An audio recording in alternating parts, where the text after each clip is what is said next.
to deepen the understanding of every thematic exhibition with this free conference.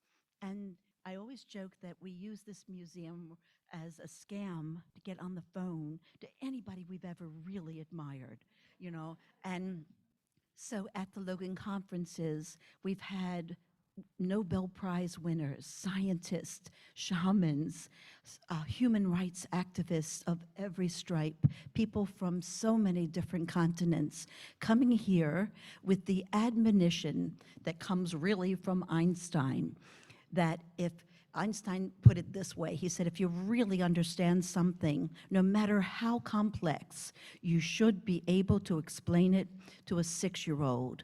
So we never dumb down content, but we always work hard on understanding. If you know me, you know one thing. I don't really care what other people think, because that's so impacted by kind of, you know, the whims of what they last heard. But I care deeply about what people understand, what they drink into themselves. So, in furtherance of our current exhibition, how many of you got to see already our exhibition called Healing and the Art of Compassion, okay? And the lack thereof, because at this museum, whether we're studying hope or we're studying war, we're always looking for the absence of these primary influencers on human behavior. So to understand compassion, we have to understand what does it look like when it does not exist? What are the consequences of that? So Dan and Gloria, I know you're at home. This is my very last where I am still director of all the Logan Visionary Conferences, but I cannot thank you enough for the faith you have had in our museum. And I am hoping that we're going to definitely, you know, continue our thematic approach to exhibitions with the undercurrent always founded on the belief that creative acts of social justice constitute the highest performance art in life, because you gotta be fiercely creative to make any substantive societal change at all. So with that, thank you again. So our first speaker today is an amazement to me, recommended by Wayne Jonas, one of our exhibition ambassadors, to come and to be our keynote. But all of the planning today, everything that came off so beautifully would not have been had it not been for Gage Branda, who actually is the curator for the coming exhibition, the first after I will no longer be here as your director. So Gage, a shout out to you. And to all our staff. We have Melissa and Valerie today, and so many people make what we do possible. So thank you for being here on your Sunday to make this happen. So Tracy Gaudet, what you have to know about our keynote is that she was the first person in her family to go to college. And she became, at first rather reluctantly, a physician, a medical doctor, because she realized so smartly that in order to make real change in a field that needs much compassionate evolution, you have to work from the inside. And boy, did she ever. So, besides being a recognized leader in the evolution of healthcare, she is considered an expert in integrative medicine. But above all, this is what I love, she was the founding executive director of the Veterans Health Administration's National Office of Patient-Centered Care and Cultural Transformation. That's a mouthful, but it's every one of those words are really important. And certainly we see the ongoing ill effects of war and soldiering often on people who have participated. And we have to think today of both the tragedy in Ukraine But also, as Mr. Rogers said, that his mom said, look for the helpers. You know, in a bad times or scary times, look for the helpers. You will always find helpers. And it's just been amazing, the welcome and the compassion that so many millions of forced immigrants are being welcomed. I hope that is a lesson that will be sustained for us in our world past this particular crisis. So I would like to call up our first speaker, Dr. Tracy Gaudet.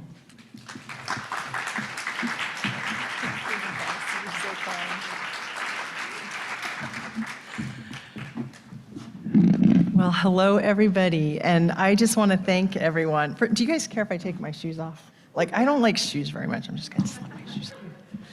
That'll be a little foreshadowing of how formal this is going to be. I want to thank the museum, Rebecca, for the opportunity to be a part of this experience.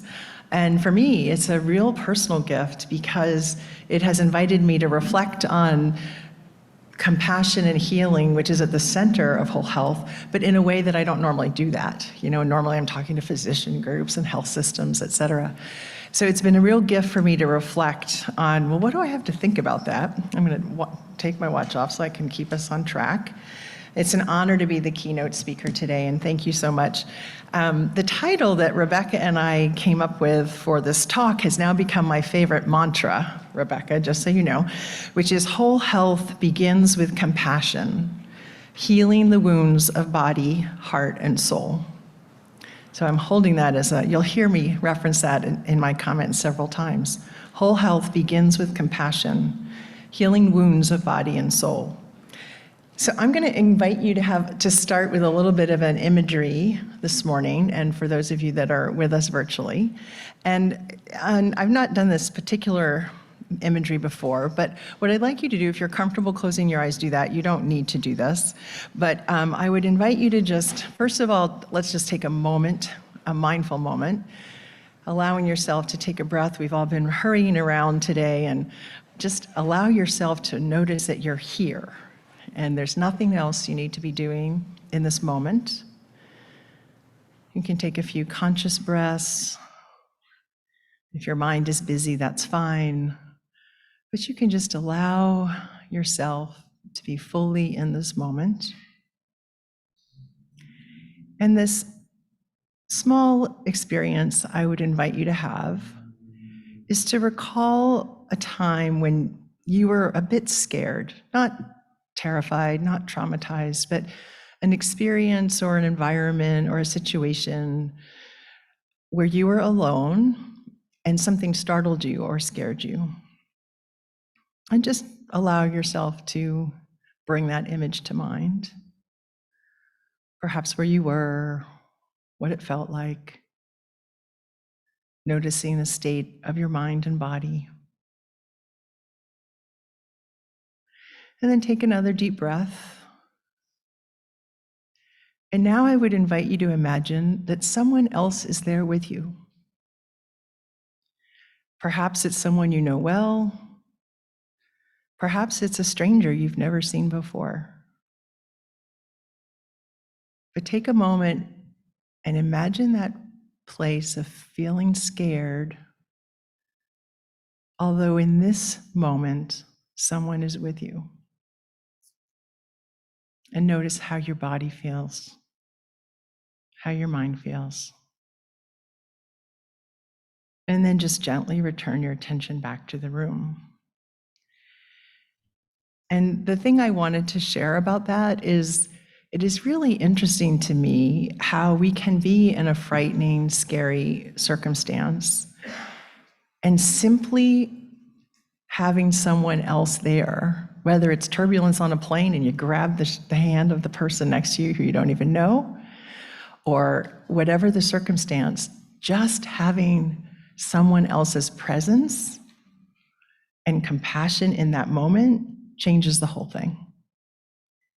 Same risk, same circumstance, but somehow it's not so scary when you're not alone. And I think there's interesting data around isolation And as a physician, as Rebecca mentioned, I'm an MD, I'm an OBGYN. It's very interesting to me that social isolation is correlated with a four times risk of premature death at every age. Elementary school, high school, all the way through. Social isolation, fourfold increased risk of death at every age. That's a much bigger risk factor than whether you smoke or exercise or, manage your stress. And yet, of course, the health system doesn't address social isolation. But think how significant that is. And so again, the title of this talk, Whole Health Begins with Compassion, Healing the Wounds of Body, Heart, and Soul. So I thought I should tell you how we define whole health. Intuitively, the term makes sense to a lot of people. It sounds good. It's holistic. It's about health. And the way that we typically define whole health is whole health empowers and equips people. So those are two core concepts, feeling empowered to take charge of your own health and well-being, and then also equipped. So you have the skills that you need. So the support and the skill building to address your physical, mental, emotional, spiritual health. And the core part of whole health is the purpose of this is for you to live your fullest and most meaningful life, whatever that is for you. So that's a very different paradigm, a very different place to start than the medical paradigm starts, right? As a physician, you're trained, and I use physicians as an example because A, I am one, so I can be critical. And two, I think we're the most messed up. So other healing professions are much, much more grounded in these concepts and holism, et cetera. But to be honest, the medical model, which does matter because it's the dominant paradigm, the medical model is very reductionistic. It's very focused on finding the problem, hoping to get a cure, and fixing it, the diseased body parts. It's not designed to help people live their most meaningful lives. So it's not a criticism of those of us that are in that system, but it is a system issue, right? I was going to share a story that I share often, actually. A physician colleague and leader, Don Berwick, shared this story years ago, and I always use it because I love it. It was really important for me. And he was talking about how he himself needed to have surgery on his knee. And, like any good physician, the last thing you want to do is have to be a patient, right? So he said he was reflecting on, oh man, like why am I going to do this? Why am I going to have this knee surgery? What matters to me about this, right? So his first answer of what matters was, well, I have pain in my knee and I would like to not have pain. And he said to himself, well, that's true. He said, okay, that's what matters. Well, what really matters? Well, he thought about it. What really matters is I can't be mobile. I have so much pain, I can't move well, and I want to be mobile. Thought about it. Went another layer deeper. Well, what really, really matters? He said, well, what really, really matters, and he goes into this thing about how he's not very athletic, and he spent a lot of years in his life teaching himself how to skate ski. So skate skiing is like cross country, but that kind that's harder than regular, like the skis go out like this, and it's very beautiful when someone does it well. And he said, I taught myself how to skate ski, and I love to skate ski. That really, really matters to me. And then he went one more layer down and said, okay, what really, really, really matters to me? And he said, well, when I skate ski, I go to the most beautiful place in Colorado, and there's a grove of aspens, and it's silent, and I'm the only one there, and there's a red squirrel, and the red squirrel shows up every time. That really, really, really matters to me, and I want that in my life. And then he went on to say, and nobody on my medical team knows that about me, which I'm sure is true. And I talked to him afterwards and I said, Don, did you know that about you? Because we don't normally pause and think about, well, what really, really, really matters to us? The health system isn't designed to ask those questions. The time in my life where I have seen that the most is when I work with cancer patients. And I cannot tell you how many cancer patients, unsolicited, not me asking the question, have volunteered to me that their cancer diagnosis was a huge blessing, even if they're not winning the battle. And when you ask another layer down, what about that is a blessing? It's about this pause to say, what in my life really, really, really matters? And realigning their life, whether it's days or weeks or years or decades, to what really, really matters. So the concept here is, let's not wait for the cancer diagnosis, right? Like, let's begin to ask these questions of ourselves and of each other. So I would just invite you, I'm going to sprinkle in, I have 20 minutes, so I'm going to sprinkle in a few little moments of reflection for you. And again, if you're comfortable closing your eyes, if not, just lower your gaze and just allow yourself a moment or two to begin to ask yourself what really, really matters to you. And this isn't an intellectual process. This isn't of the mind as much as it is of the heart. So try not to overthink it. Whatever comes to mind or heart, just accept that. And then perhaps peel away a layer. Well, what about that really matters? Taking another breath. Perhaps another layer down. And what really, really matters. And I'm hoping this moment is just the beginning of that exploration for you. And I would invite you to continue to reflect on that today and tomorrow. And perhaps give the gift of sharing that question with somebody else that you know or don't know. And when you're comfortable, return your attention back to the room. So what about compassion? To me, compassion is about connection, which is part of why I started with this. What does it feel like when you're scared and alone versus scared and with someone? And the concept of whole health begins with compassion, healing the wounds of body, heart, and soul. So the question is, how does one heal the wounds of body, heart, and soul?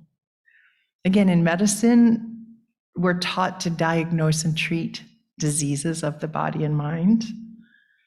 But how does one heal the wounds of the body and mind? And I would propose to you that the doorways to the healing of the body and mind are actually the heart and the soul.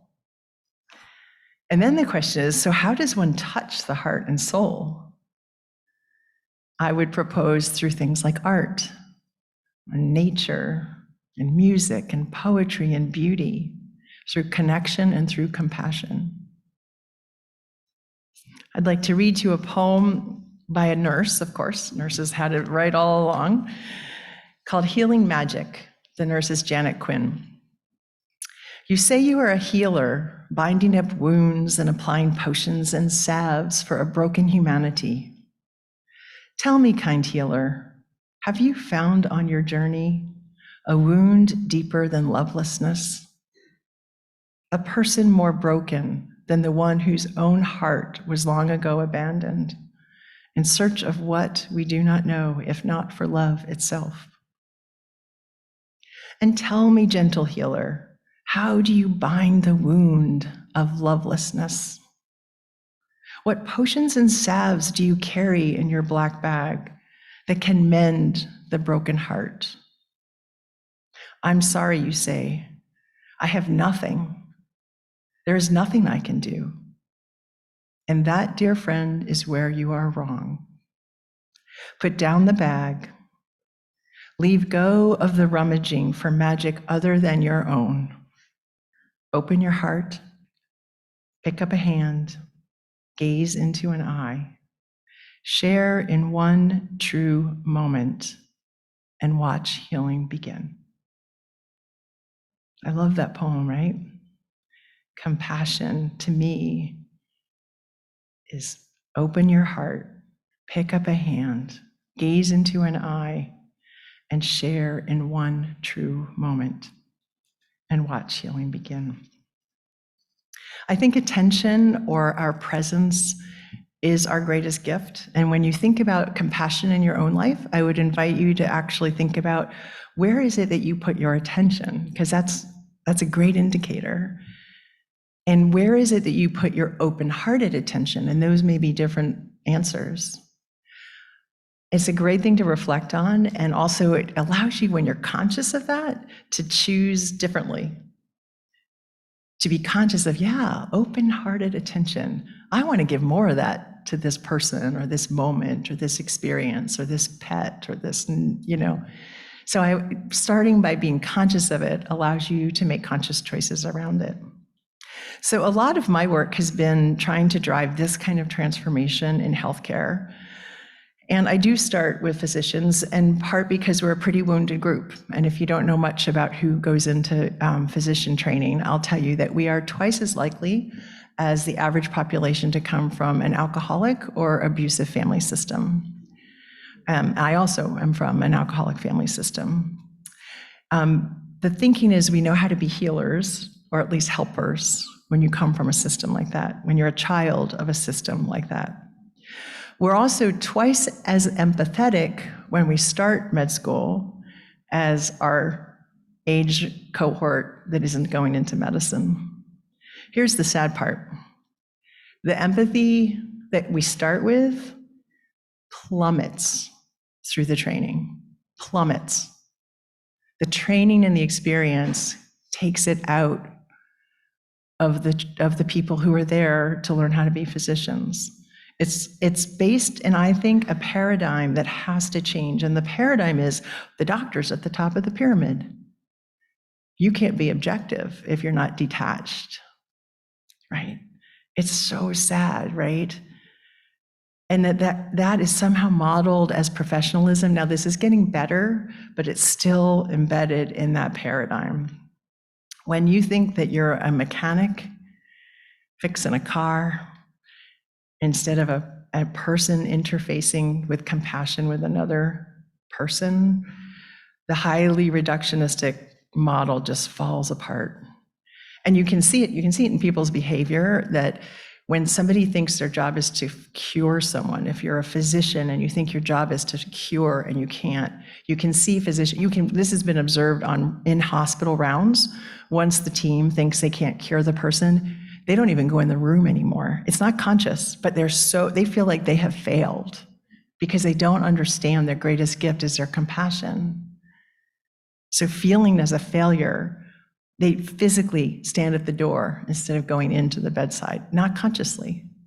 And that's a wound for the physician as well as the patient, right?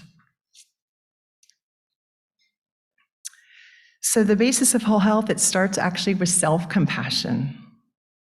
When we think about how can we help physicians in this example rewire into a paradigm that we're speaking about so they can be fully present to their own life and to the lives of their patients, it has to start with them sitting with their own suffering and not running from the suffering like we're trained to do.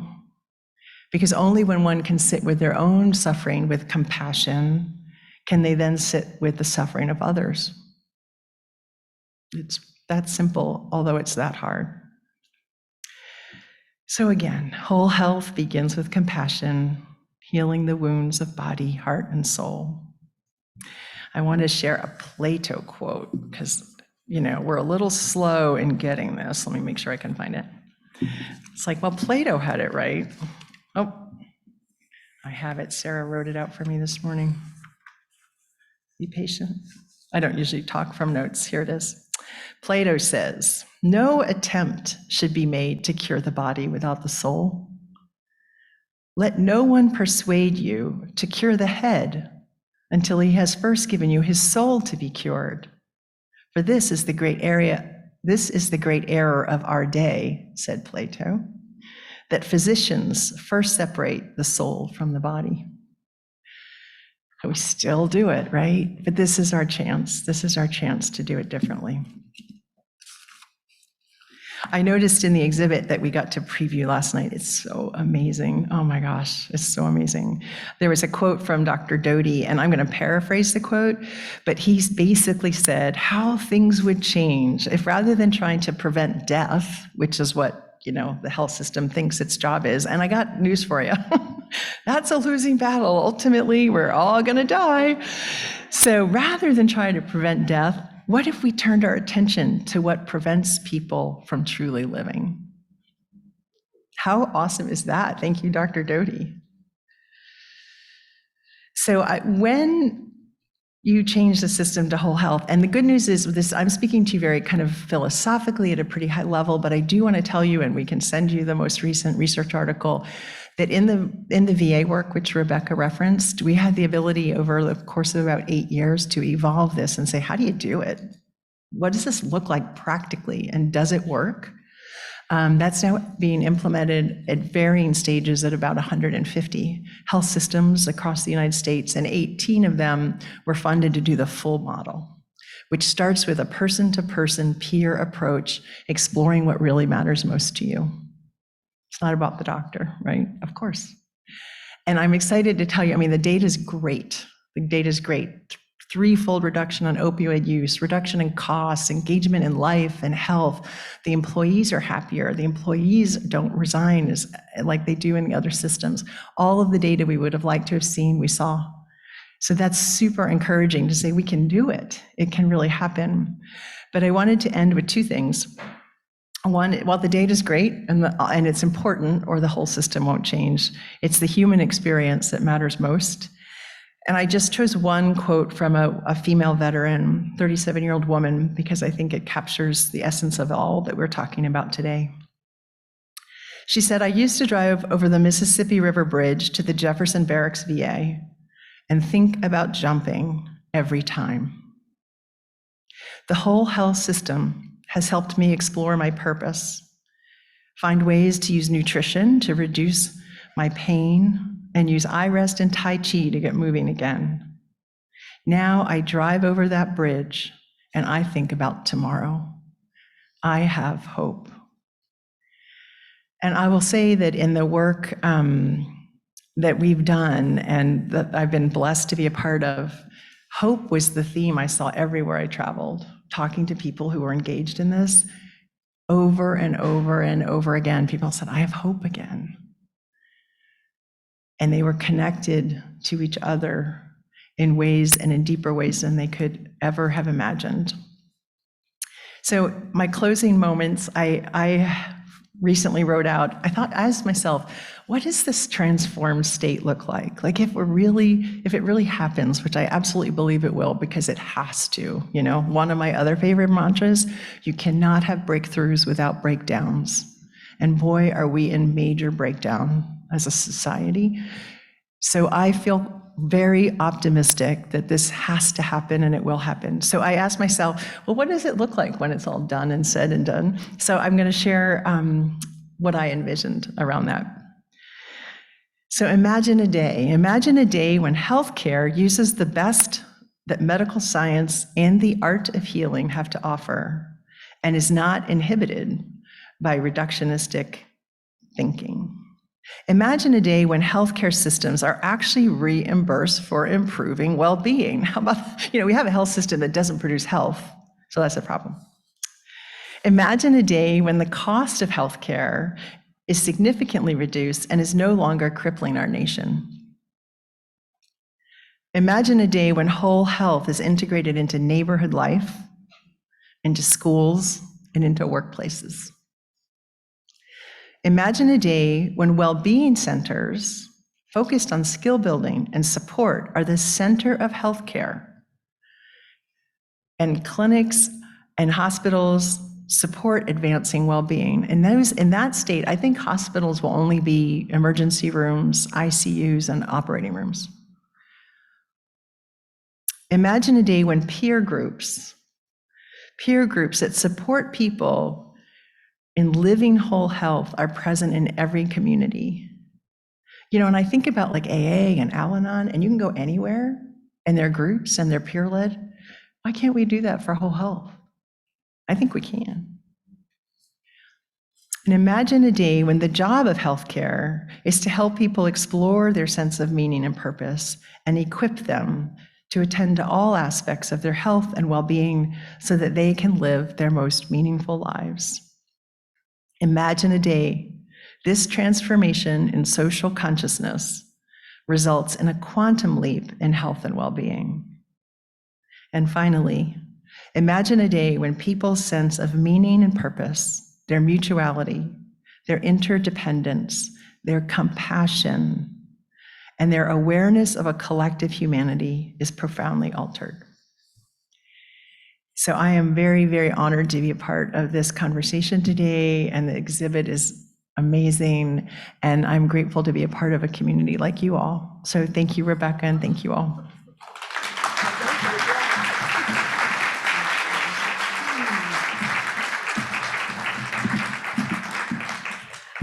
Tracy, you know the poet Rumi wrote something that I think he would have loved you very much. He said, "Wherever you are, be the soul of that place." So thank you for beginning today. Also, I liked it last night. We were going through the exhibition with all of our presenters today, and on the wall, you were the one who noticed it. We have George Carlin's quote as a big headline. It said, "Isn't it a bit unnerving that doctors call what they do practice?" And I think laughter is a major component of healing. We're going to now, with our next presenter, who's speaking from California, virtually, Dana Ullman. We're going to give you a little bit of history of medicine, particularly in this country, that I think is really important to understand. Dana Ullman is one of America's leading advocates for homeopathy. He was certified in classical homeopathy. He's authored 4 chapters in 4 different medical textbooks that are used across the country. He has authored 10 books, including The Homeopathic Revolution, Why Famous People and Cultural Heroes Choose Homeopathy. I don't know if that's a universal thing, but a truth, but it's a wonderful title. And Discovering Homeopathy, Medicine for the 21st Century, that of course was founded in medicine centuries years old. If we could roll. Greetings, everyone. It's a pleasure and honor to be here. And the title of my presentation is The Dastardly History of Medicine in America in the Early 20th Century, or How the AMA Got Both Rich and Powerful. It started in 1900, and the AMA at the time was very weak and very poor. The AMA membership was only 8,000 doctors in 1900, and it grew to 70,000 in just 10 years out of 110,000 conventional physicians. JAMA, the journal of the AMA's advertising revenue in 1900 was only $34,000 a year. In just 9 years, it had grown almost 5-fold to 150,000, and it was growing exponentially. Now, what changed? Well, as it turns out, in 1899, a new president came in, and he became the president and the editor of the Journal of JAMA. And he came up with a brilliant business plan for granting the AMA seal of approval on drugs. And to get the seal of approval from the AMA for drugs, you do not have to prove any degree of safety or any degree of efficacy. Wow. All right, no, you got to hold your breath there. But you did need to do one thing that was good, and that was you did need to disclose what was in the drug. There's no secret formulas. That's a good thing. But the second and more important thing, according to the AMA, that a drug manufacturer needed to do was you needed to agree to advertise in every local, regional, and national AMA publication. In other words, this was a brilliant and seemingly legal form of bribery, paying the AMA a lot of money so that they would then give you a seal of approval, whether you've proven any degree of safety or efficacy.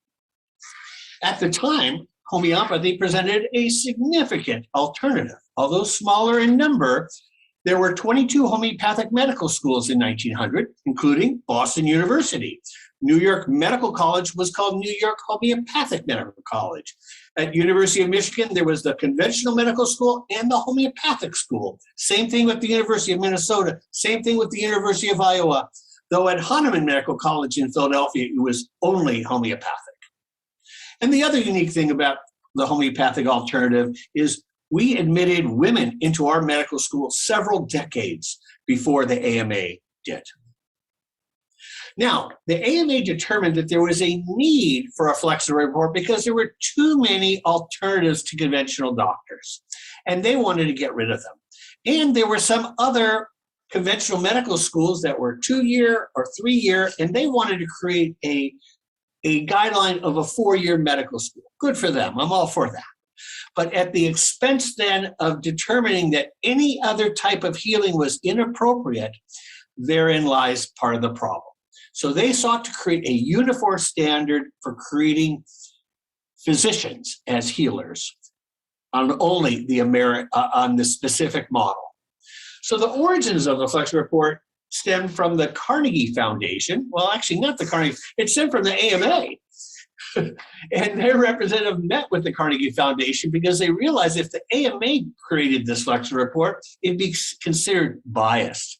So they tried to get a nonprofit organization, a philanthropic organization, to do the dirty work for them. But they had to then hire someone to do it. And they found Abraham Flexner, who was an unemployed educator. And they thought that was good because he wasn't a homeopath or an allopath, and he could be portrayed to the public as an objective reviewer. But was he really an objective reviewer? He did have secret meetings with the AMA, and as it turns out, a representative from the AMA traveled with him to almost all the medical schools he evaluated. They were able to spend less than a day at each school and then judge everything about them for in this short period of time. The AMA was even known to have bragged that their representative, quote, provided far more guidance in this famous survey than is generally known. And that's the one thing great about history. It's even more valid and more verified than science. Because science can and will change. There'll be a study that shows something works, and the next month or year or decade, it won't work. But history still provides evidence. So the Flexner Report ultimately recommended that the ideal model came out of the German School of Medicine, as epitomized by what was offered at the time at the Johns Hopkins School in wonderful Baltimore and Maryland. What's interesting is that early in the 1900s, the dean of clinical medicine was Sir William Osler. And I'll be talking about him because he got bumped upstairs from Johns Hopkins and he moved to Oxford, after which time he was knighted as Sir William Osler. And part of the recommendation of the Flexner Report was that medical schools should have only full-time faculty.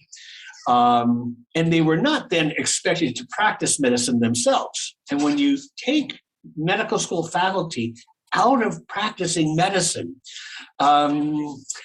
you create serious problems. The homeopathic medical schools required their professors to be in practice because they wanted their professors teach them based on what they observed from what worked, not just on what rationally people thought or what science taught them, or rather what the Flexner Report encourages emphasis on the laboratory and a de-emphasis on actual treatment, whether it was safe or effective. And here's what William Osler, who was known to be the sharpest critic of the Flexner Report, he questioned whether Flexner even had just a feeble grasp of medicine. And there were so many errors in the report, he said, that he couldn't determine if it was unfairness or ignorance was more prevalent. But in either case, he said, gross injustice was done. So this led to the closing of a lot of minority schools. First of all, almost all the women's colleges were closed. Well, Flexner specifically recommended they all close, but one survived. 5 of the 7 Black medical college closed. And then the variety of other schools, the naturopathic, the eclectic, the chiropractic, the homeopathic, and other what were called sectarian schools were experienced this similar fate. And be more specific, the 22 homeopathic medical schools in 1900 dwindled to just 2 in 1923, and that was Boston University and Hahnemann Medical College. So after the Flexner Report was issued in 1910, Flexner ended up getting employed by the Rockefeller Foundations, and he was employed to augment all the reforms that his report recommended. Ironically and confusingly, Rockefeller himself was totally pro-homeopathy. He went to a homeopath the last 50 years of his life, and he outsurvived his homeopath. Rockefeller lived to 98, and his homeopath died at a much younger age of 93. In 1916, Rockefeller even scolded his staff, insisting, "I am a homeopathist. I desire that homeopathists," we call ourselves homeopaths, but should have a fair, courteous, and liberal treatment extended to them for all the medical institutions to which we contribute. In fact, he even wanted 50% of the money going to medicine to go to the homeopathic schools and institutions. But in the first 3 decades of the 20th century, when Rockefeller and his foundations gave over $500 million in early 20th century money, not a single cent went to supporting homeopathic institutions or research. Now, as it turns out, many of the popular drugs used in conventional medicine at the time were derivatives from coal tar, an industry dominated by Rockefeller's own company, Standard Oil.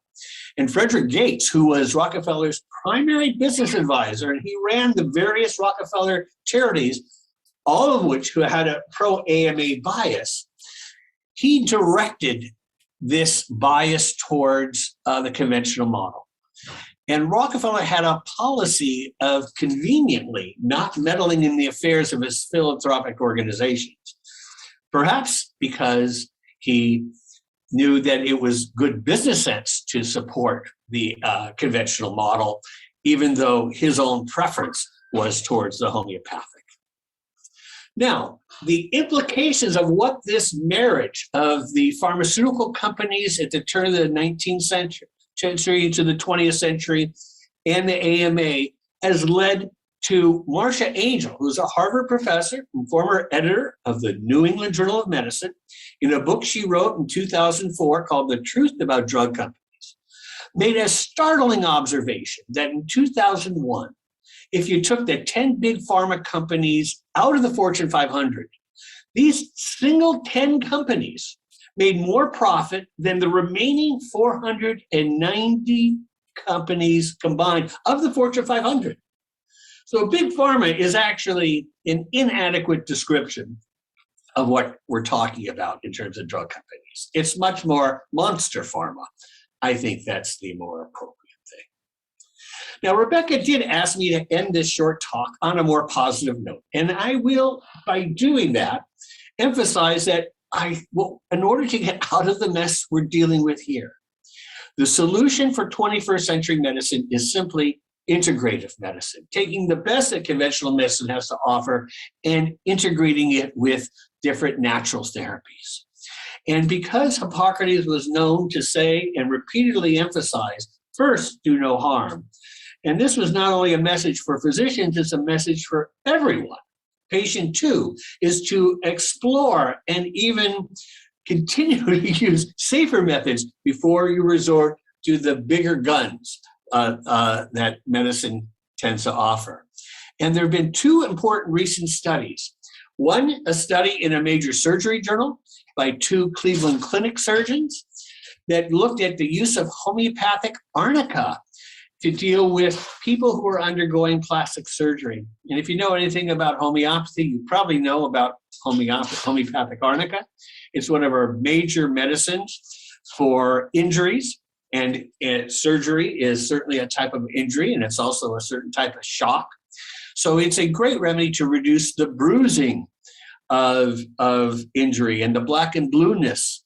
And this particular review of research reviewed 21 studies on arnica. Not all of them showed that it worked, because a number of the studies were cleverly set up to not show good results. And that's a whole other story for a whole other presentation.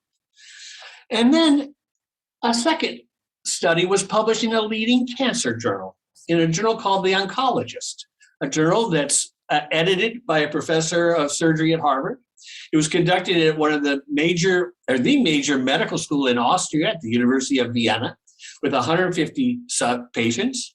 And it was randomized, double-blind, and even a multi-center study. And they had 3 different groups. One group got only conventional medicine and a placebo, and they got this homeopathic interview, but they were ultimately given a placebo. Second group got the conventional medical treatment for their small cell lung cancer and an individually selected homeopathic medicine. And a third group only got conventional treatment and not even a homeopathic interview, not even a placebo.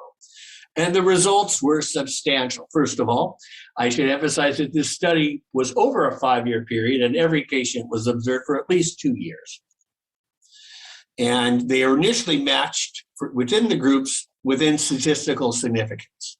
But the results and the survival from the homeopathic group was literally almost twice as long as compared to both the group given the just placebo and conventional medical care, and the conventional medical care and no placebo. So this was published in this major journal, and to me, this points the direction of where I think we need to go. Because as the Chinese saying is unless we change our direction, we may liably end up where we are headed. Thank you.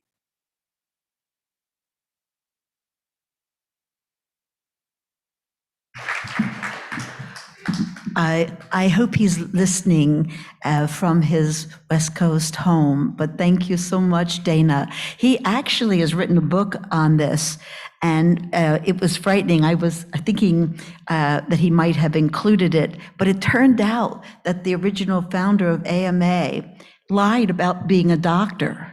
I mean, it wasn't even a position. He was kind of a snake oil kind of guy. It's very frightening, what we give over our authority to, without knowing whether it's real. And there is a quote that I think is so true.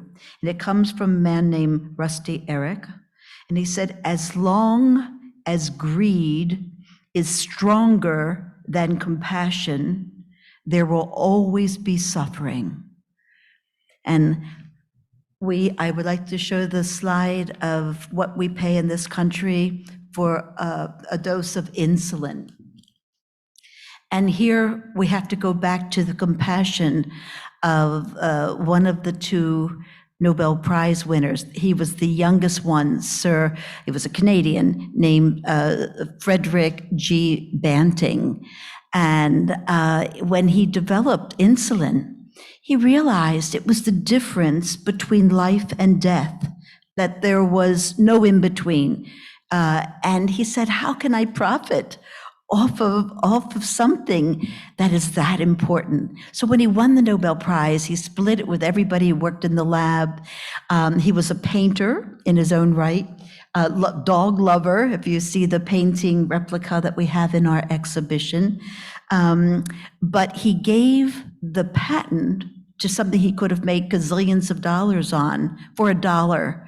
He signed it over to University of Toronto so that they could begin production. So look carefully at this chart.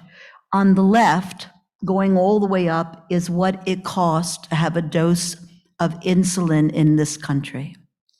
All the other countries represented, I hope I'm not blocking your view there, from United States down to Turkey, are what they pay for the very same dose. We also know what happened with EpiPens. So in every school, there are children who never got stung by a bee before, and at school it happens on the playground or whatever, and they are going to die unless they get that EpiPen shot. And now it has gone up unbelievably exponentially, just greed. So think about whether it is in schooling, in incarceration, in medicine, when greed gets in before the impetus starts with compassion. Look at the suffering that ensues and look at the cost that ensues. So our next speaker is someone who is the heart of compassion. His first great love in life died of AIDS, and the legacy of what losing someone to an illness that at that time had very little treatment available inspired him to be the soul of compassion. Dr. Chris Behrer is at Hopkins, and there's some very good people at Hopkins, although I've been begging them for 15 years to do a truth and reconciliation process, and I really want to see that in my lifetime happen, because I think it would be helpful for them. Did you know that 4 years before there was an opening of Johns Hopkins Hospital, which was the largest amount ever bequeathed to a university for a med school as well as a hospital, by the Quaker, Johns Hopkins, who wanted it to be a hospital for all people, all people. And then he died and he left the money, and it took 16 years before they opened it. But by then it was headed by a man named Gilman, as in the Gilman School. And let's just say that immediately the good intention of Johns Hopkins was compromised. And in fact, the segregation process or programs, they had a separate colored ward, etc., did not stop fully until 1968. But this is the ray of light. There were 2 African-American physicians, and we speak the primary one was named Dr. George Kennard. And 4 years before Johns Hopkins ever opened their doors, they made a hospital in Baltimore that was so beloved. And most of the doctors below them were immigrants from Europe, primarily Jewish and other immigrants. And it was done with so much love and compassion that when Dr. Kennard actually died, and again, his hospital was one of the casualties of the Flexner report, the Afro-American reports, the newspaper, that 3,000 Baltimoreans came in the procession behind his coffin, and the Jewish community sat Shiva for him because he was so beloved. And the Italians and the Irish, who also weren't very welcome at Johns Hopkins Hospital for many years, also mourned him. So people know right. There wasn't a time that we can dismiss, everybody was like that back then, prejudice. No, there were always people who understood the importance of the dignity of others. So on that note, let me tell you about Dr. Chris Behrer. You can come on up. He is a professor of epidemiology, international health medicine, and he is a student of behavior and an unbelievable, deep practitioner and student of Buddhism. He has lived alongside up with His Holiness the Dalai Lama, who, along with John Colkin, really requested that there be an exhibition called The Art of Healing. And I said, I think that's a great idea, but it has to be bigger. It has to be healing and the art of compassion and the lack thereof, so you understand what happens when compassion is omitted. Now, how are healing and compassion twinned? We know the word dis-ease, right? Dis-ease. What happens when you seek a healing is something, a system of a mental, emotional, or a physical system is out of whack in some way, is out of harmony, and you seek to heal it, you seek to bring it back to its optimal functioning, its optimal way of being for that patient. But what is compassion? And this year is 2022, and Chris is and very wonderfully so, is the Archbishop Desmond Tutu chair at Hopkins, and they were marvelous friends. And did you know that Archbishop Desmond Tutu came here and worked with us? How many of you were in the room? I know Holly and George were when Archbishop Desmond Tutu came. We did an exhibition together on character. George back there remembers. And the name of that exhibition was Race, Class, and Gender, 3 things that contribute 0 to character, because being a schmuck is an equal opportunity for everybody, right? So I'm going to leave you in this Tutu year. I hope we can embody that marvelous spirit that left us. And he said this: if you're going to be compassionate, be prepared for action. My love. Thank you, Donna.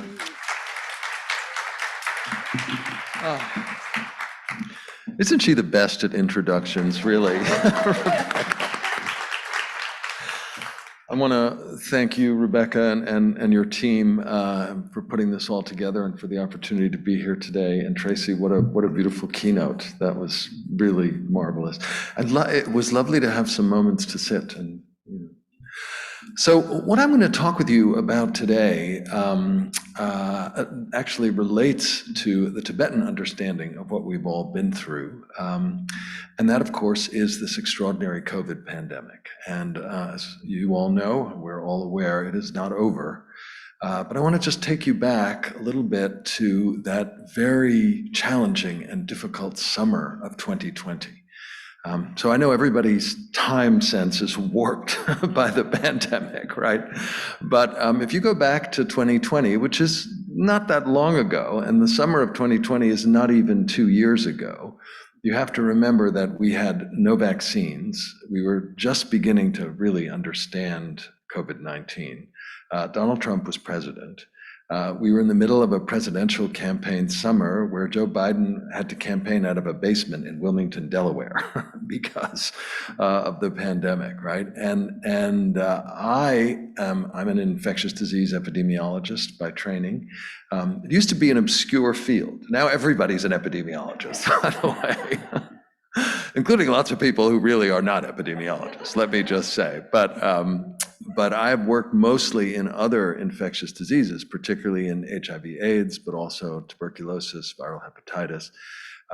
And like so many people in epidemiology, had to pivot very quickly into working on COVID because it was a global pandemic, it was a public health emergency, and clearly a new virus. And so I got involved very quickly. One of the things that Dr. Fauci, our wonderful public health leader, quickly understood was that the only infrastructure that the United States had, and indeed many countries where we partner and collaborate, to do large-scale vaccine trials was the HIV vaccine research infrastructure, because we'd invested in it, we built it, there were platforms, there were trial sites, there were investigators. There were community partners and community engagement programs. And so the HIV vaccine trial network became the basis of the COVID vaccine prevention network. And I've been a part of that for 3 decades. And so I joined the effort to try and work particularly on the population basis. So just a word about epidemiology. The word actually comes from the Greek. It's epidemos, so upon the people, right? So what we care about in epidemiology is when things are affecting not just an individual, but of course a population. And in the case of COVID-19, our human species, our entire human family, right? So you can't get more upon the people than a global pandemic. And it has been described as a field as compassion at a distance. Right? You're not taking care of individual patients, you're trying to understand trends of how something is moving through populations. So it does have compassion as its basis, but it is compassion at a distance. And in my own case, as Rebecca alluded to, one of the reasons I went into epidemiology and trained in public health at Hopkins, it must be said, is because at the time, when I finished my medical training in 1988, HIV/AIDS was completely incurable. And we weren't actually going to have therapies that were effective until 1996. So that's a long time. And in that intervening period, all we really had was prevention and behavior change and simple things like condoms and education and outreach.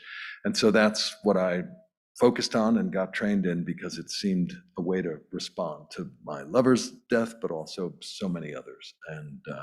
And that also was and is a pandemic that has affected our whole species.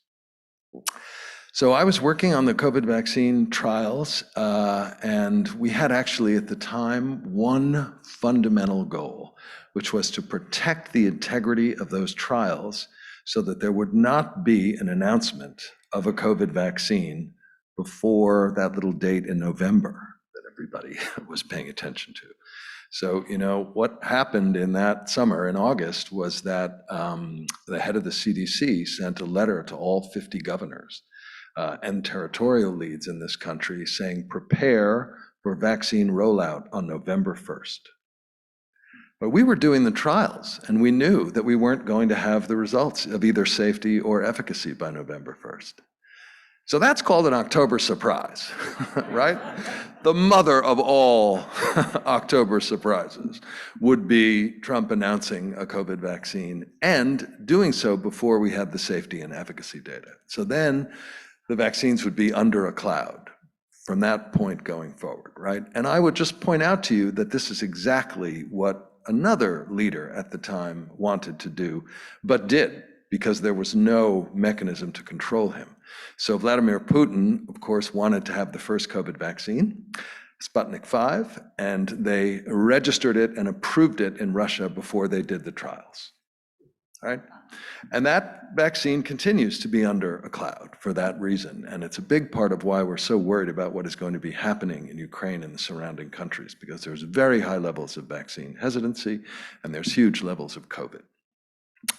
So I, in my private life, separate from being an epidemiologist, I'm a long-time, not very competent, but nevertheless committed Buddhist practitioner. And I've been practicing Buddhism for 30-odd years. I became a Tibetan Buddhist in a wonderful place called Ladakh. It's the highest desert on earth. It's the old state of West Tibet. And I was there in my 20s before I ever went to medical school. And fortunately for me, I have a wonderful niece who is also a very devout Tibetan Buddhist. And she, unlike her uncle, who doesn't speak a word of Tibetan, actually learned the language, mastered it, and works as a translator of Tibetan. And she was translating for a young physician, a traditional Tibetan physician, and they fell in love and got married. And they moved to the United States, and he's an American citizen, which we are delighted about. And he's a very deeply thoughtful young man. And this is a guy who walked out of Tibet at age 18 with two friends to try and get a Buddhist education and also become a doctor in his traditional system. So if you remember that summer, it was eerie, everything was closed. I drove from Baltimore to Long Island, where my family lives. It took under 4 hours. There were no cars, there were no people, right? Everything was very, very closed down.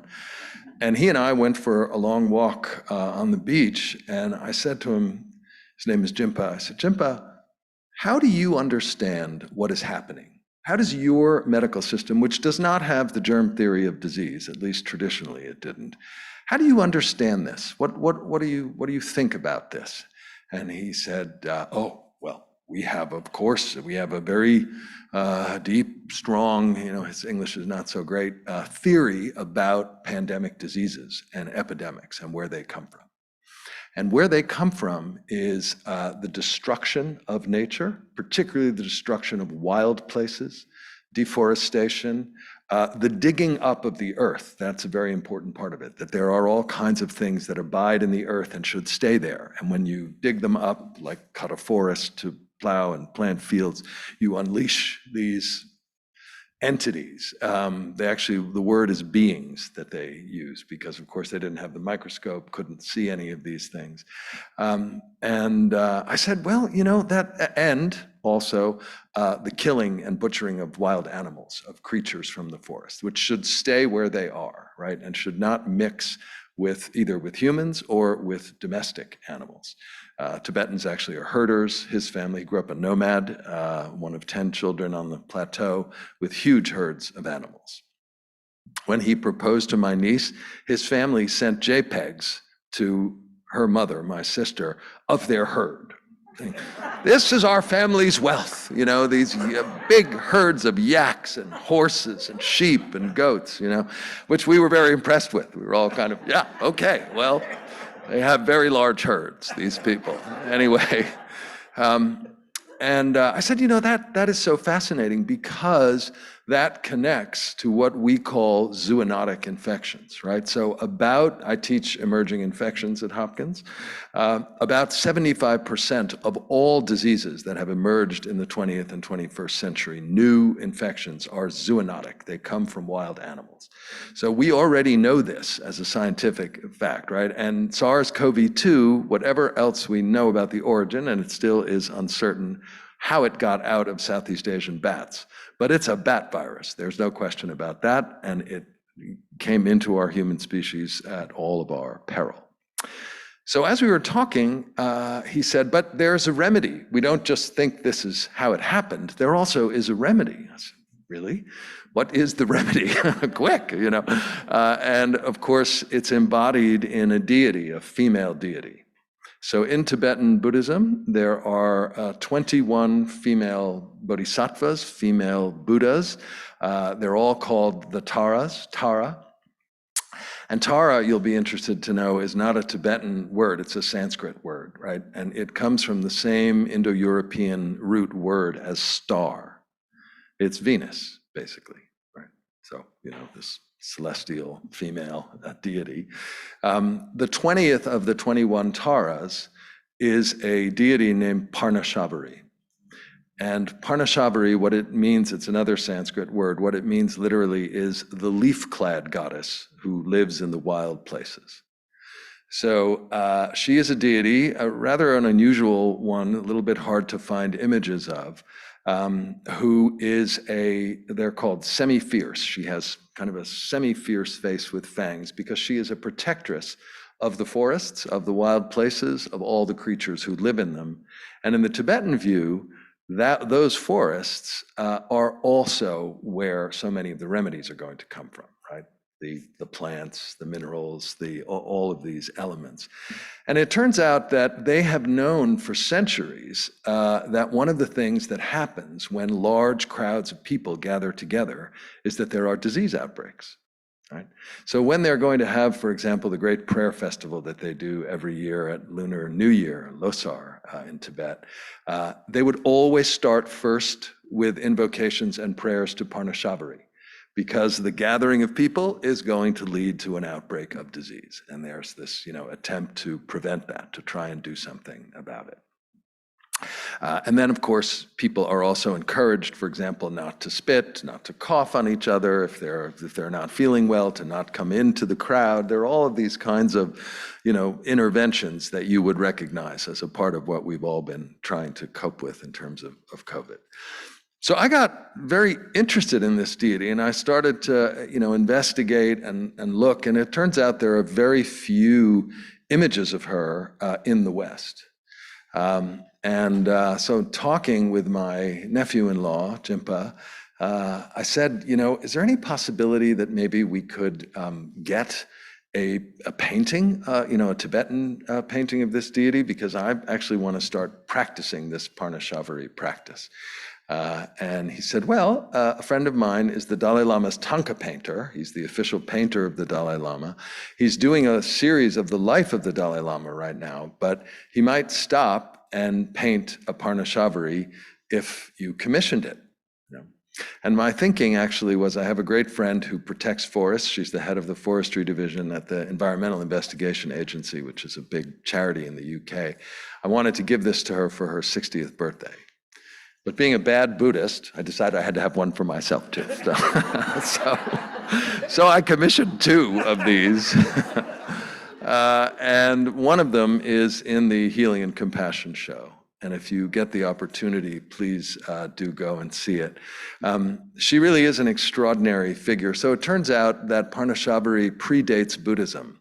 She's a very old North Indian forest deity who was the smallpox goddess in India. She protects against smallpox. So you see that even going deeper into time, so Buddhism, the Buddha taught in 600 BC, so you're going well behind that. So into, say, the 3rd or 4th or 5th millennium BC, people still understood the idea of epidemic disease, and smallpox was known and feared, and of course, still the only disease that we've eradicated, right, with vaccines, must be said. So Parnashabari was the smallpox goddess. She lives in wild forest places. The Buddhist goddesses always have beautiful necklaces, and the necklaces have all kinds of meaning, like our beloved Rebecca, who is never seen without a meaningful piece of neck art there. But hers are poisonous green tree snakes, yeah, because she is a protectress of these wild places and these wild animals. So the Tanka is an extraordinary thing. The Tibetan practice is quite amazing. Parnashabari practice, the mantra, is very powerful. And has been an edict now underway for more than a year asking monks and nuns and Buddhist practitioners all over the world to practice Parnashabari practice, to try and help lift this cloud on humanity. But I want to just turn for a minute and talk about our understanding from the Western perspective of the origin of this pandemic and how it relates to this traditional wisdom. And I'll tell you that in the 90s, I lived in Thailand, and I was working on HIV there in northern Thailand, and I got to spend a lot of time in the neighboring countries, in Burma, in Laos, in Cambodia, and Vietnam, but also in Yunnan, which is the southern Chinese province that sits on the border of Burma and Laos. And actually, a lot of Yunnan until 1959 was Tibet. This was the southeastern part of Tibet. And when the Chinese took Tibet and occupied it in 59, they gave a lot of Tibet to Yunnan. Yunnan is the only place where these Southeast Asian bats still survive in China. Most of them are actually animals from Burma, Thailand, Laos, Cambodia. And there is a huge wildlife trafficking industry underway in that region. So the very first SARS, the SARS that broke out 9 years ago and killed roughly 1,000 people, luckily for humanity, was a less infectious virus than SARS-CoV-2. It's very closely related. It's from the same family of bat viruses. But that virus broke out in a market, another one of these wildlife markets in the Chinese province of Guangdong, what used to be Canton. And we really had no idea for 2 years what the actual origin story of that was. The Chinese basically covered it up. People were trying to get in there and understand what had happened. Eventually, we were able to access, the CDC did this collaboratively with WHO, the first 50 cases.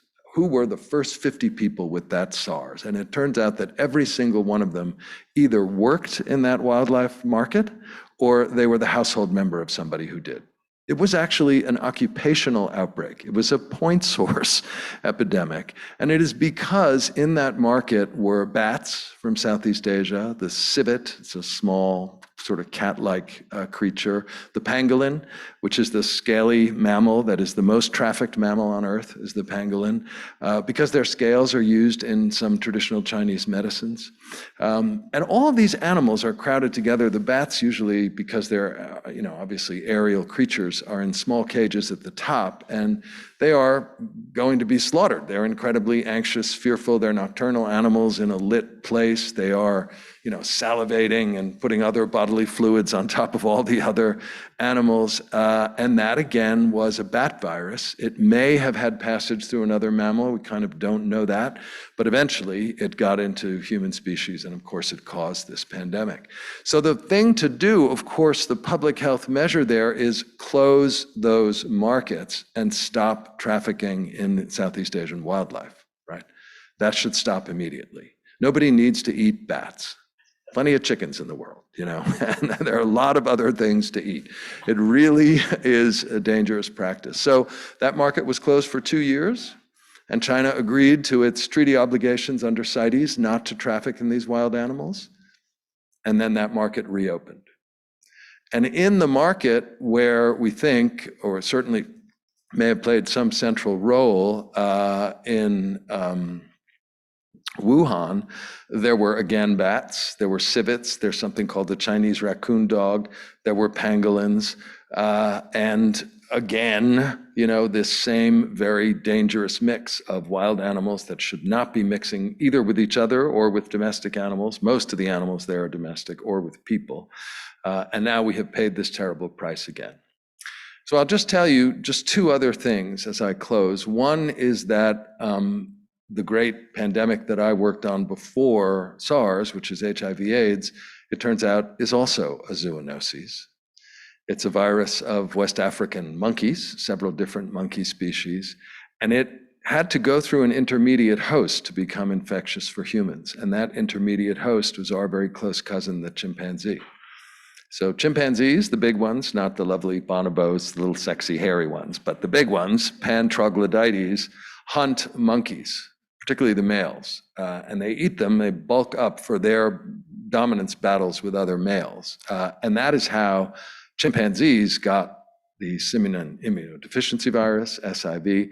And then in that area, there has been deforestation, there has been hunting, there has been poaching, and chimpanzees are part of the dynamic of what people are hunting, killing, and butchering.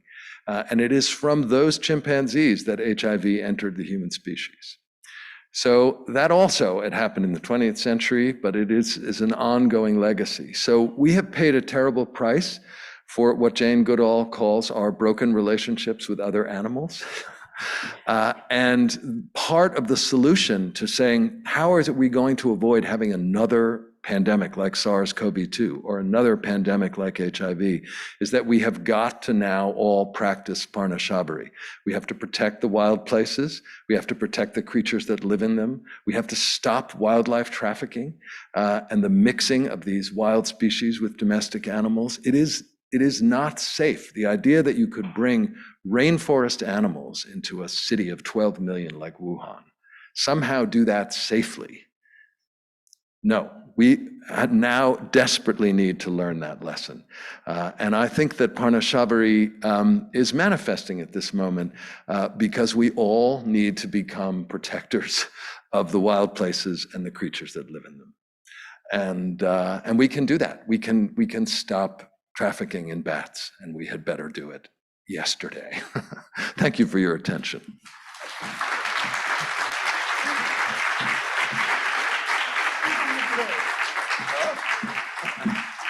She doesn't want me to be done yet. Just to say that, as I said, not a very good Buddhist, but I do my best. But whenever you're going to talk about anything related to the Dharma, which we just did have a conversation about, there is a particular emanation of the Buddha for healthcare providers, physicians, but also everybody else, and that is the medicine Buddha.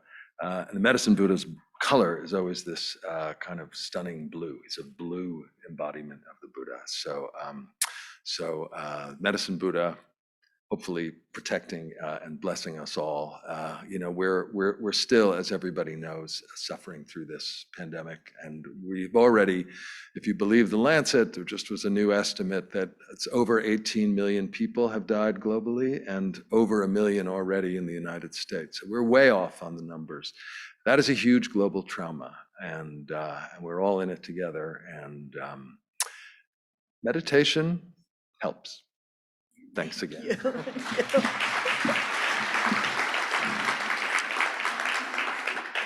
You know, I think we upped your Buddhist credibility by getting you to lend your work to this show, you know. Mama Rashida Turner L., I got to meet 37 years ago when we both worked for a program through the Department of Psychiatry at Sinai Hospital called People Encouraging People. And there were a lot of great people there, and social workers and occupational therapists, but I could tell you, out of all of them, no one could teach living and work skills with more compassion, more like insight how people learn than Mama Rashida. And we have had a bond from, I guess, the first we met when I outed her for being pregnant. She hadn't told anybody. And I went, oh my gosh, you're pregnant, right? And we understand each other, let's put it that way. But Mama Rashida went on to be the co-founder of Womb Works. If you've ever seen a child perform on The Wire, for example, that child came through her performance company, which is not just for children, but her performance company, which is in every discipline, from literature and poetry and dance and music and composition and playwriting, but social justice theater, and telling the stories and getting children and adults to be able to express themselves through their performance of their own stories. She's gone into prisons. She's gone and worked with people who are so very broken, and I don't know anybody who does it better. So Mama Rashida, newly about to get your master's from Micah, I know, and you could teach all their teachers. Please come and share today.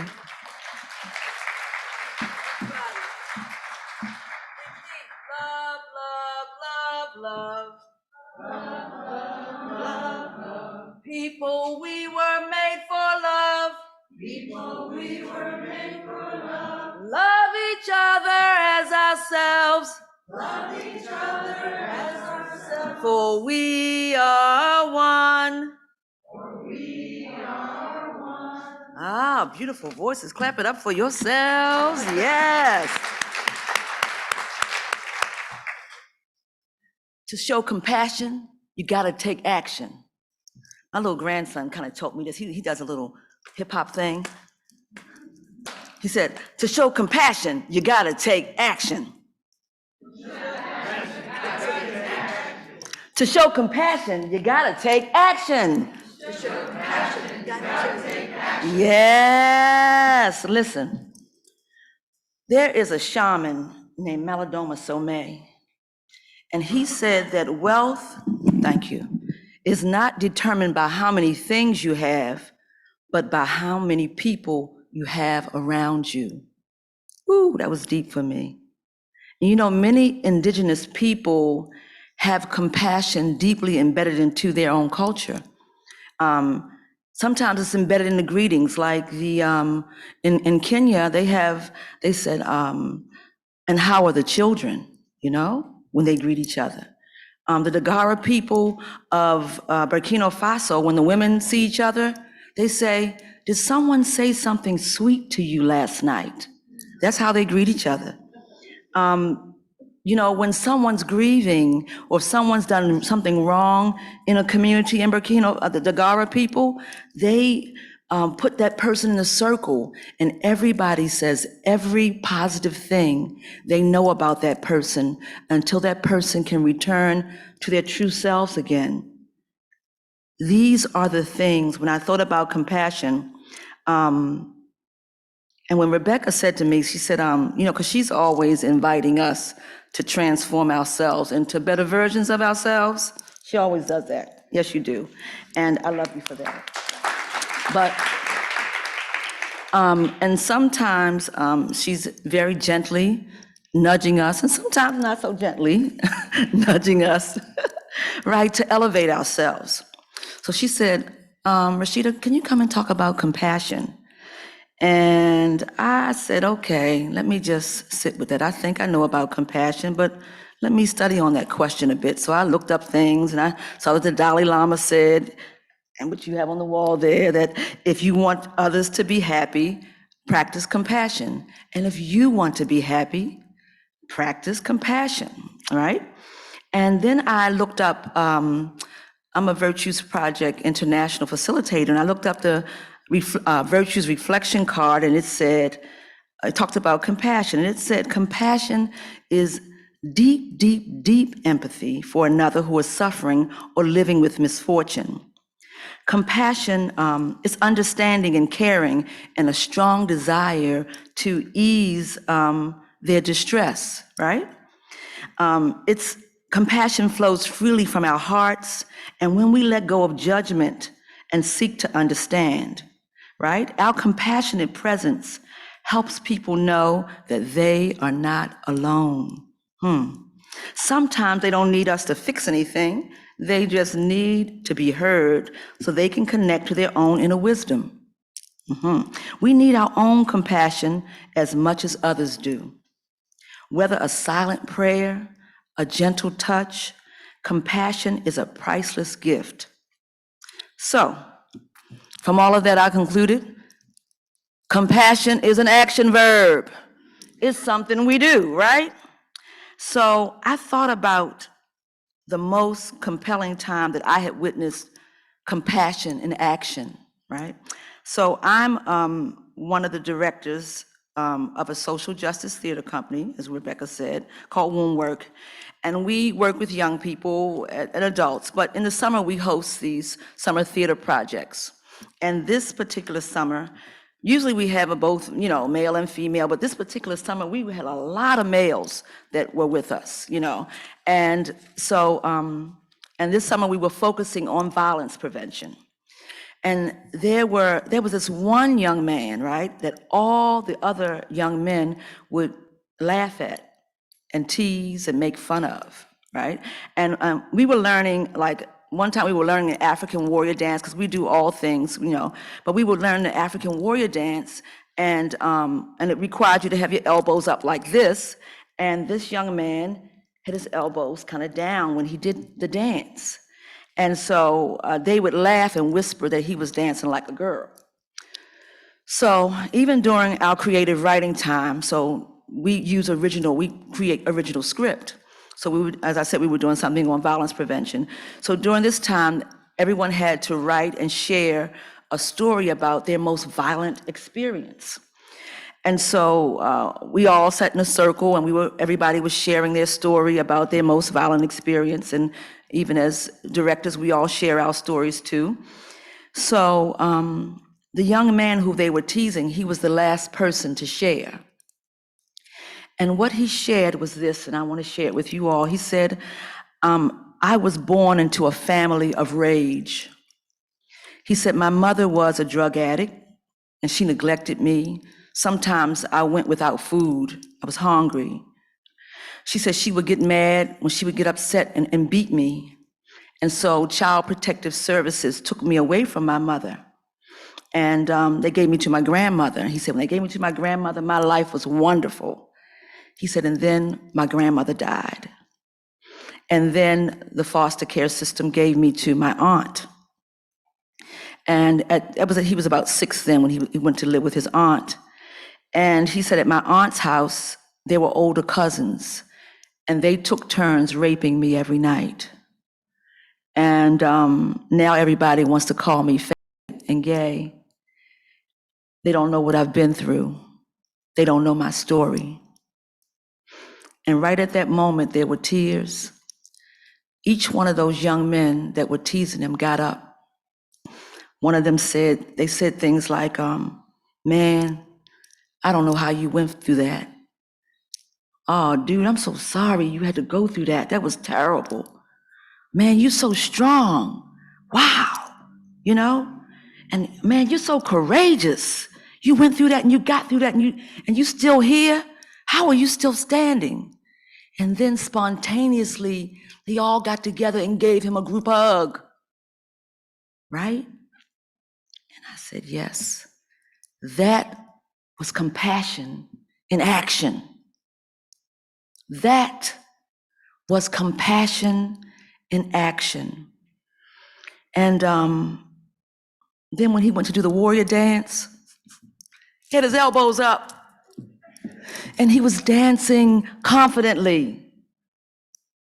You understand? So then I said, well, you talked about the 6-year-old and keeping things simple, right? So I had to ask my 7-year-old grandson, please tell me about compassion. And his name is Khalik, by the way. And I said, what does compassion mean to you? And he said, Grandma, compassion means when you help somebody and you care. It's like when Granddad leaves his cane upstairs, I can't make his legs move, but I can go get his cane for him. I am inviting all of us to remember when someone's suffering to go get the cane. It's okay, So I'm going to ask you to repeat after me a few affirmations for us to really drink deeply of compassion, right? And just listen, I hope you can, I'm going to say, I notice when someone is hurt and needs a friend. Yes. I feel empathy for the pain of others. I take time to reach out and help those in need. I care for others by listening deeply. I refrain from judging. I have compassion for myself. I'm going to say that again. I have compassion for myself. Yes, I am thankful for the gift of compassion. It stirs my heart. Listen, everybody. If this world is going to be a better place, we must raise our vibration. Acts of compassion elevate the vibration on the planet. So I'm going to invite you to rise up. Peace, love, and compassion. To show compassion, you gotta take action. To show compassion, you gotta take action. To show compassion, you gotta take action. Woo, love.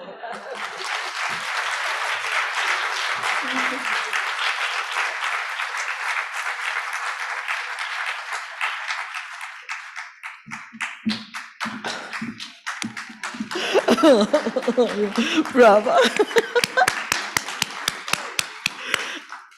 I think it's amazing that Mama Kay and Rashida named their performance company now, and it's more than third decade, Womb Works. Because if you've seen our exhibition as you walk in, so when people with Muslim faith say the Bismillah prayer 5 times a day, they're invoking God's mercy and compassion.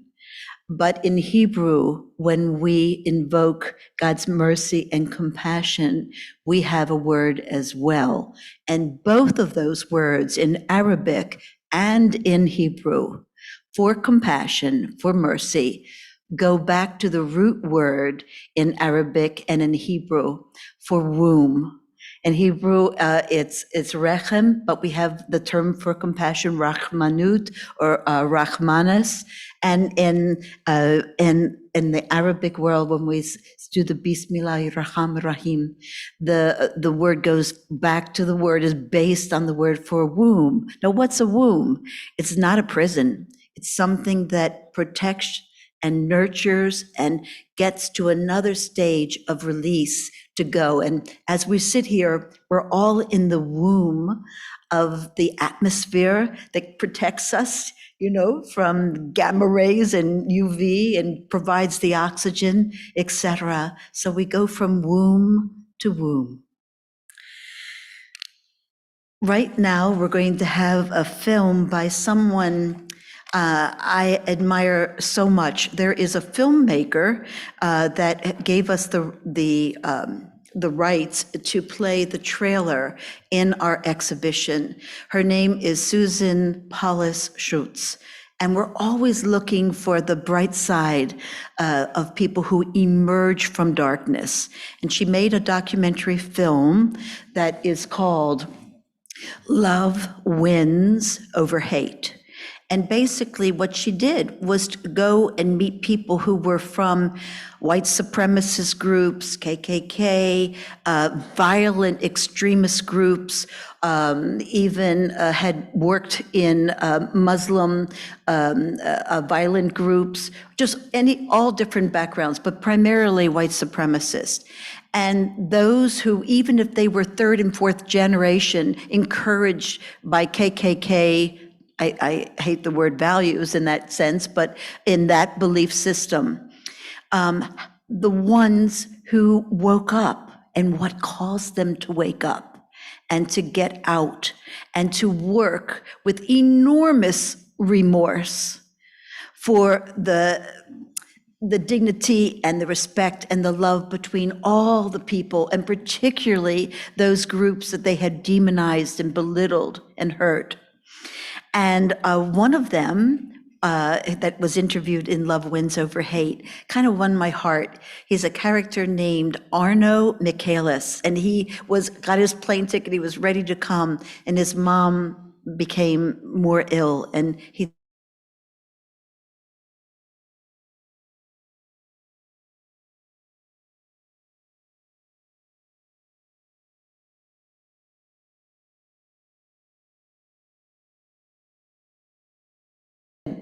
hate lyrics, music business.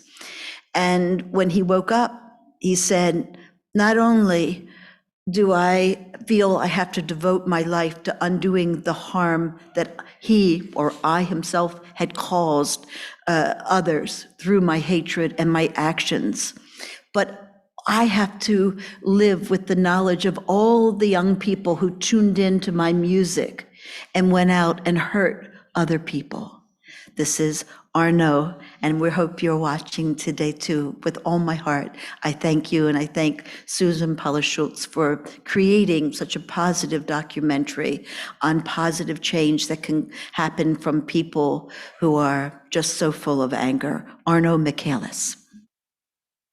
My name is Arnold Michaelis. I'm a speaker, a writer, a filmmaker, best described as a storyteller.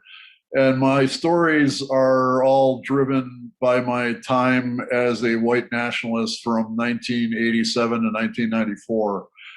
I was born in Milwaukee, Wisconsin. I grew up in a suburb just north of Milwaukee. Nice house, nice neighborhood. My parents were together. They loved me very much. All the adults in my life gave me a ton of positive affirmation at every turn. So from 1,000-foot view, it really looked like I had an ideal childhood. But underneath that facade of normalcy, my father's drinking really put a lot of pressure on my mom. And I grew up watching my mom suffer. And rather than be a good kid and be like, hey, Mom, I love you, how can I help? I started to distance myself from her and from my dad, who was really doing the best he could despite the disease he had. And as I distanced myself from the people who loved me, I suffered more. And I expressed that by lashing out at other kids. I was a bully on the school bus as early as kindergarten. I got a real stimulation from lashing out and causing problems at school. And it was very much like substance abuse, in that the amount of antisocial behavior that gave me a rush the first time wouldn't give me a rush 10 times later. So I needed to keep escalating the antisocial behavior. I went from a bully on the school bus to fighting in the schoolyard, breaking and entering, vandalism, started drinking myself when I was 14 years old. By the time I was 16, I was very familiar with violence. I had been violent since I was a little kid, and it was very normalized for me. And hate was just another part of the rush. And that's who I was when I was exposed to white nationalist ideology through white power skinhead music. When I heard this music, it like made the hairs on the back of my neck stand up, and it really was attractive to me mostly because it pissed people off. It was just so repulsive to civil society. And that's all I was looking for, was the best way to lash out. And nothing repulses people like a swastika. I wasn't ignorant as to why people were repulsed by the swastika, but in the same way that a heroin junkie doesn't feel good about prostituting themselves to get a fix, they really don't care as long as they get that fix. And that's how I was with my relationship to white nationalist ideology. I was in hate groups for 7 years. And throughout that time, there was this growing sense of exhaustion. I knew what I was doing was wrong. There were times, like as I was hitting someone, where I had this inner voice going, "What the hell are you doing? What's wrong with you? Why are you acting like this?" And I didn't have the courage to even acknowledge that voice, much less answer it. So I was constantly expending energy to try to suppress this knowledge of my inner wrongness. That was exhausting. It was exhausting cutting myself off from culture. My entire life to this day, I've been an art, TV, film, movie, sports, music geek. I love all those things. All those things are forbidden to a white nationalist, just as they're forbidden to a violent Islamist or any other kind of violent extremist. And so I had to sneak around to enjoy things that I once took for granted, i.e. a Green Bay Packers football game. But what was most exhausting during my 7 years as a white nationalist was when people who I claimed to hate treated me with kindness. Everything I did during that time of my life was meant to provoke hostility. I wanted people not only to hate me, I wanted them to swing at me. If our interaction devolved to violence, I won. It didn't matter whether I beat someone up or I got beat up. And while I'm a big, gnarly looking dude, I've never been very coordinated. So I got beat up as often as I may have beat someone else up. And it didn't matter who won or lost. What mattered was it devolved to violence. If violence was the end result, then my objective was achieved. I was very, very fortunate to encounter person after person who refused to play by my rules and instead dictated the rules of engagement to me by saying, this is how a human being should treat another human being. I was treated with kindness and compassion when I least deserved it, but when I needed it most. And that's a really important thing about compassion that I'm afraid gets lost all too much in today's discourse. In that compassion is inherently unconditional. If it's conditional, it's not compassion. So we see all sorts of people whose heart bleeds for people that they're sympathetic to, but then it slams shut to people that they're not sympathetic to. And that's not compassion. It's actually just pure passion, and it can be a driver of violent extremism.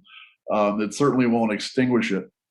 So when brave people like a Jewish boss, a lesbian supervisor, Afro-American and Latino coworkers refused to play by my rules and dictated the rules of engagement to me through kindness, through compassion, through forgiveness, that was the last straw that brought me to a point where I just couldn't hate anymore, because these people had demonstrated to me what love was all about. That, combined with the fact that neither of my parents ever gave up on me, and the birth of my daughter in 1992, were all factors to help me leave hate groups in 1994. I went public with my story in 2010, and here we are 12 years later or so. I've had the good grace to travel the world and meet all sorts of amazing people, and really just emphasize the truth that all human beings have much more in common than different. And that when we realize that every moment that we co-create is something to be grateful for, and that we can be grateful for each other, see ourselves in each other, and see others in ourselves, then we create peace. And peace is going to be possible as long as we believe in it. Thank you.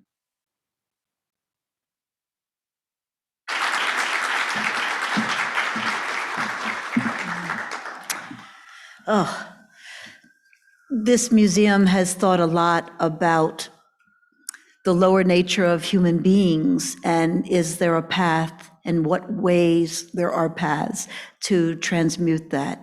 And I think Arno's testimony about what broke down his barriers to kindness is very powerful. Perhaps some of you saw our exhibition, The Great Mystery Show, and we had a section on the mystery of the human heart.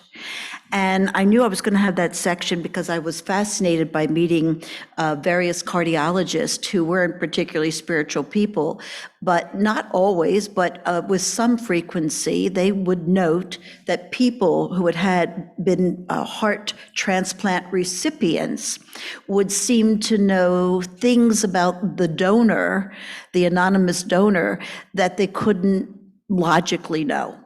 So I wanted to put that mystery in. And along that time, I love to read scientific journals. I was reading Scientific American, and I saw this research that made me scream. I couldn't believe it, in a good way, scream.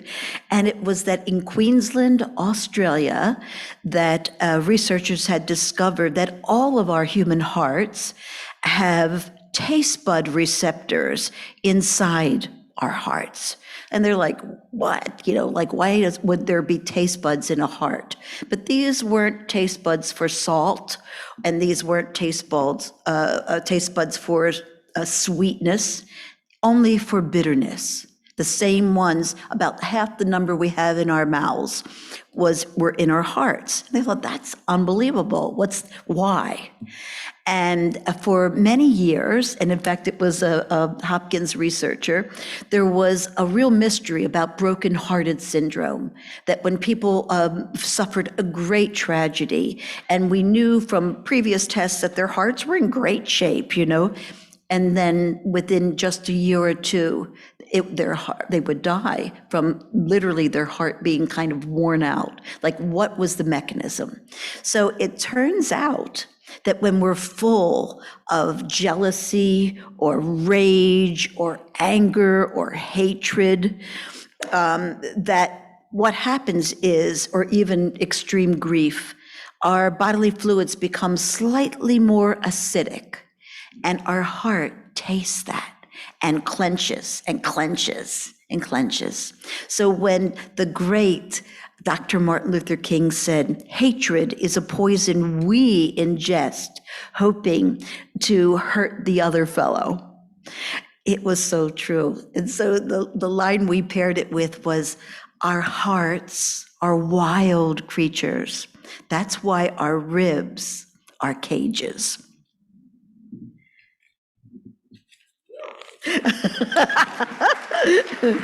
Thank you.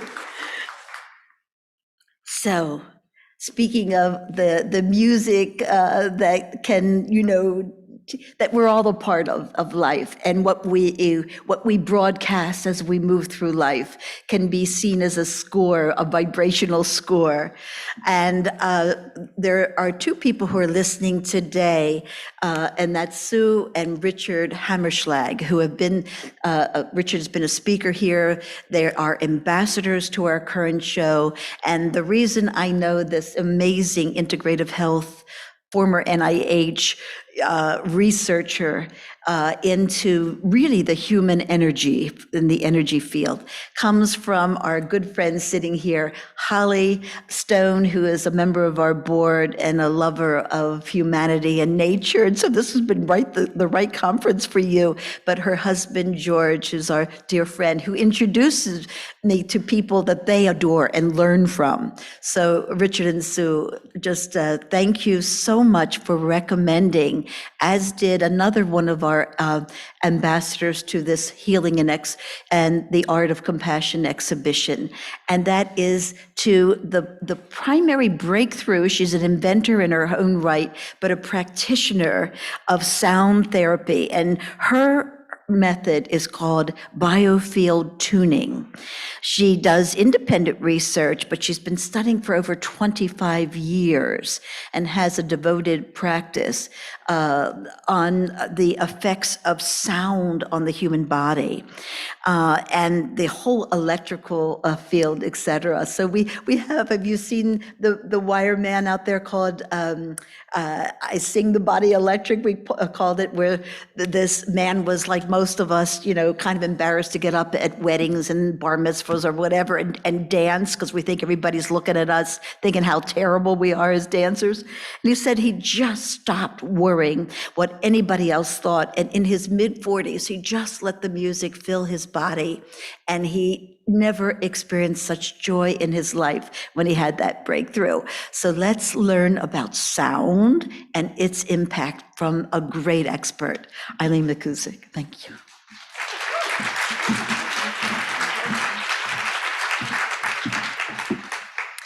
Hi, everybody. I'm going to do a guided meditation with sound, and I'm concerned that it's going to put you all to sleep. So I'd like everyone to stand up for a moment and just stretch, take some big breaths, kind of shake out a little bit, get your blood moving, and breathe as best you can through your masks. And you can stand up and breathe and stretch until you're done, and whenever you're done, you can sit down at your own pace. I've taught a lot of classes, and we found that chocolate was really essential in the afternoon to keep everyone awake. So if anyone has any chocolate squirreled away, I highly recommend that you eat that now. It will help to keep you awake. We couldn't teach our classes without having many chocolate bars that we would wait till after lunch to break them out, right? You remember that, Lori? So I am a sound therapist. I did not plan on becoming a sound therapist, but it just sort of happened. I started off doing massage therapy, and I became interested. I'm a researcher by nature. Who's a rabbit hole diver here? I like to dive down rabbit holes. I definitely do. And back in 1996, I became interested in the use of sound and color and music, basically vibrational healing. And I just want to see how long I've got here. And I read everything I could on the subject, and then I got a catalog in the mail that had a set of tuning forks for healing in it. And so on impulse, I ordered them, and I started to play with them with my massage clients. And much to my amazement, they were effective in helping people. And I had no idea what I was doing. My first clients were very much guinea pigs, but they all started reporting less pain, less anxiety, less emotional angst, sleeping better. And I just became very intrigued with them. But in Connecticut in the mid-90s, when I told people that I was doing sound healing, that I was balancing chakras with tuning forks, you can imagine how people responded to that. Like, I think I've had people tell me, you know, of all the woo-woo things out there, nothing comes across as more woo-woo than what you do. and so that was fairly mortifying because I'm actually very grounded and very logical and very practical. But it was intriguing to me. It was interesting, and so I kept going. And as the years went on, I started to figure things out, and I started to get better at what I was doing with these forks. And in time, my practice as a sound therapist became so busy that I couldn't handle it anymore. I was booking people months out. I was doing in my own body, trying to take care of everybody. You know, compassion and action is important to a point, but not where your own body is breaking down as a consequence. And that was what was happening. And so I had a friend convince me to try doing group sessions instead of individual sessions. And I was like, oh God, what is more woo-woo than like group distance sound healing, tuning fork sessions? Like, that sounds so ridiculous. And it isn't anything that I would ever do. I would never sign up for such a thing because it sounds so ridiculous. But I decided to give it a try, and I did a handful for free just to see if they worked, and people reported that they were getting benefit from it. So that was way better than being in the office all day, every day. And I just do a few groups a week and treat a lot of people. And so that's what I started to do. And over the years, I've recorded hundreds of these group sessions. And one of them I decided to do on autoimmune disorders, because there's quite a lot of people that have autoimmune disorders. And I didn't know, very often I don't know what I'm gonna do until I do it. I just kind of start working and things drop in. And so in this particular group session, I was directed to work on the pituitary gland. Now, I have kind of an interesting ability, and I think everyone does, quite frankly. But with the tuning forks, just like ultrasound can be turned into an image, right? We've all seen images of babies, and that sound bouncing off the tissues, and it creates an image on a monitor. Well, my brain is like that. My brain is like an ultrasound monitor. And so when I bounce sound off of people, whether I'm bouncing sound off a group that I'm imagining, or whether I'm bouncing sound off of an individual, I'm able to see what's going on. And also here, there's a whole language of sound and vibration that the tuning forks have taught me. And so I was directed to work on the pituitary gland. Now, prior to this, I had no idea that the pituitary gland played a role in any kind of autoimmune dysfunction. But what I discovered about people who suffer from what we call autoimmune disorders, where allegedly the body is attacking itself, is that these people were attacking themselves with their own minds, with criticism, with judgment, with lack of compassion, with lack of love. In fact, I observed that as a trend in almost all of my clients, that there was a kind of self-hatred and self-loathing and self-judgment that people seemed to be willing to extend to themselves, even if they were willing to include everybody else and be compassionate and loving and non-judgmental to others. They seemed unable to extend that to themselves. And the reason for this is because we have all been programmed, whether we realize it or not, with a mind virus that tells us that we're not worthy. In fact, at the kernel of almost every dysfunction and almost every client I have treated, there is a belief that you are not worthy of love, of joy, of vital health, of just feeling good. I met a woman in my building the other day. She's got this really cute little French bulldog, and she said every morning he just wiggles his butt because he's so excited about the day. And I was like, I want to wiggle my butt every morning because I'm so excited about the day, right? Like, how many of us really do that, right?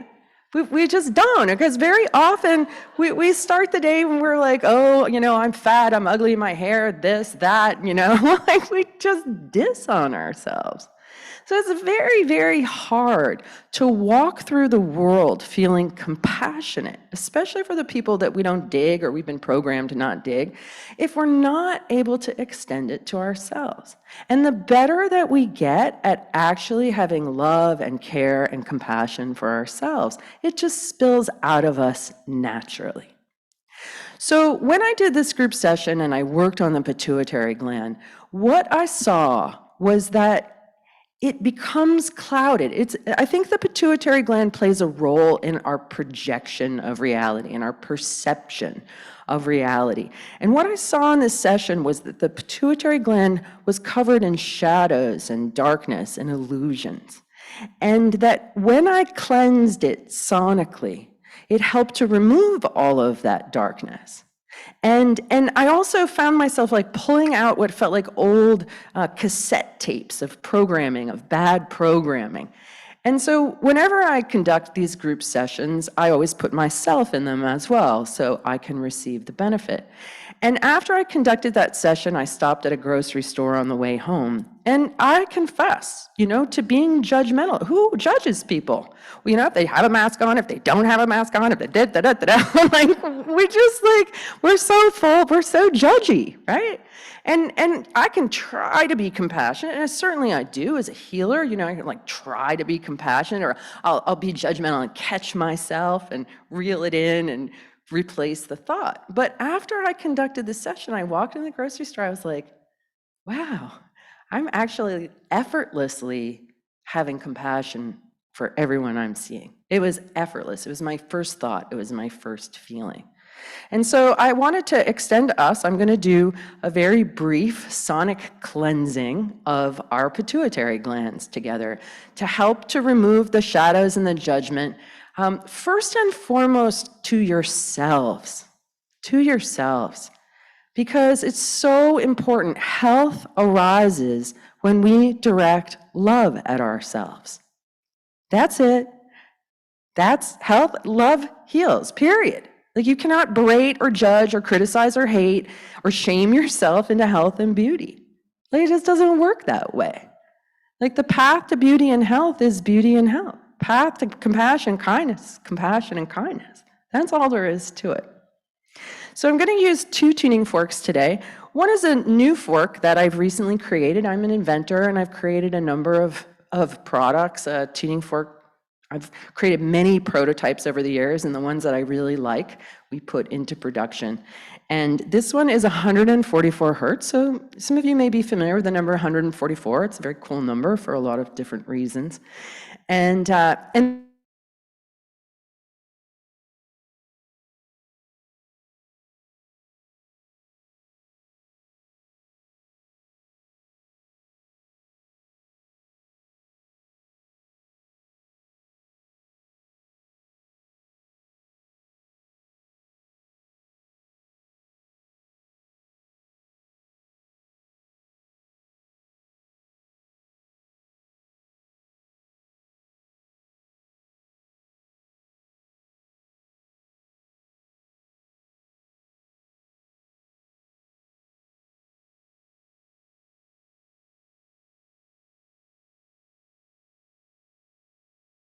want to get out of here, I'll just invite you to maybe try to breathe through that. I mean, it might not get that bad, but we don't really know. And I promise you, we will get into the soothing, sort of cleaning up the mess part after we do a little destruction of illusions to start. Okay? So your job as a receiver is to pay attention to your bodily sensations, what you're noticing in your body. Be exquisitely curious about how the sound is impacting you. You may feel a lot, you may see colors, you might not feel anything. Okay, so everything is normal in how you can potentially respond.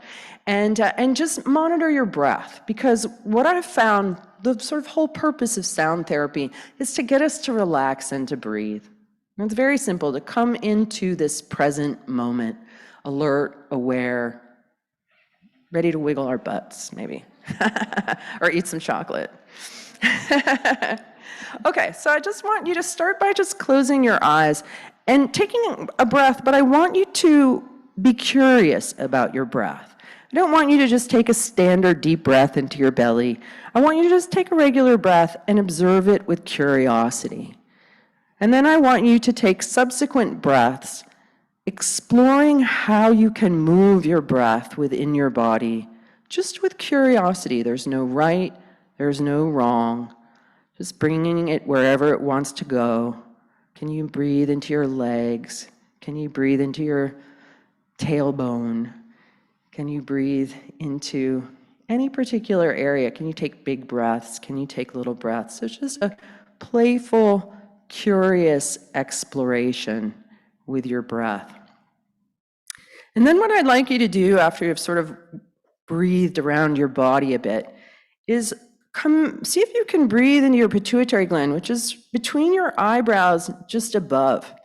And this gland is associated with the crown chakra, the color white, and our connection to our divinity. The crown chakra is beyond duality, beyond right and wrong, beyond judgment. And it is the pituitary gland that connects us to the divine and also connects us into our whole body, into our whole endocrine system. It's the bridge between what we would call the divine and what we call self. And as you hold your awareness there, I'm going to activate the fork.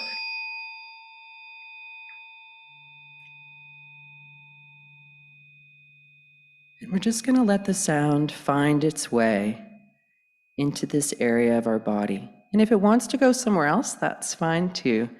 But do see if you can hold your awareness in this particular zone.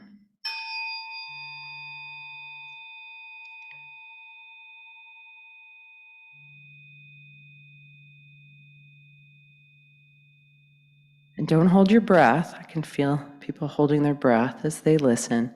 Stay with your breathing.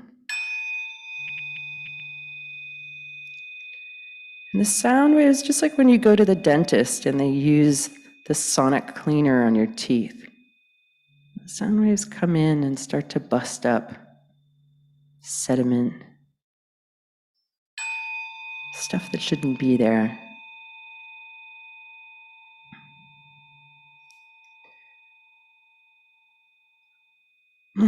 One of the frequencies that I'm feeling in here and hearing is fear. Fear is what gets in the way of us seeing with eyes of love. It's just going to resonate that frequency and make your body aware of it. When we see through fear, we don't see clearly.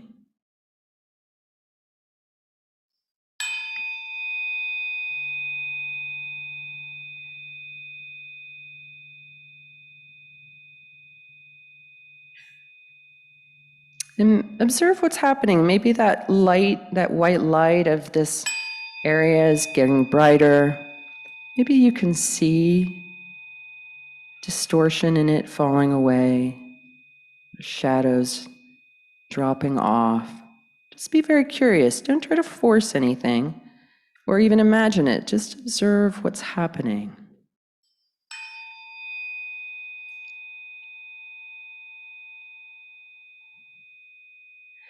And as you're observing, I just want you to see if you can direct love into this part of your own being. Love of your own inside of your head. Love of the miracle of having a body, that you have this ability to be here in this moment, having this experience that the lovely Rebecca has made possible for all of us. How wonderful it is to be alive.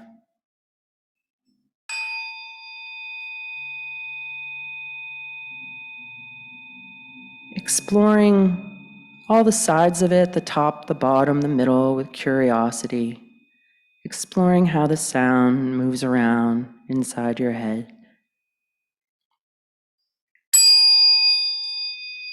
Allowing anything that's really impacted or stuck to get shaken off. We've been told many lies, many illusions about what it means to be human. We're actually so amazing, so powerful, so beautiful.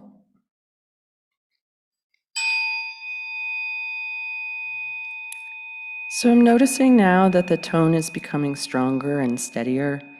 When I look at all of you energetically, I can see a greater brightness here. I'm going to do just a few more strikes with this fork, and then we'll move to the other frequency.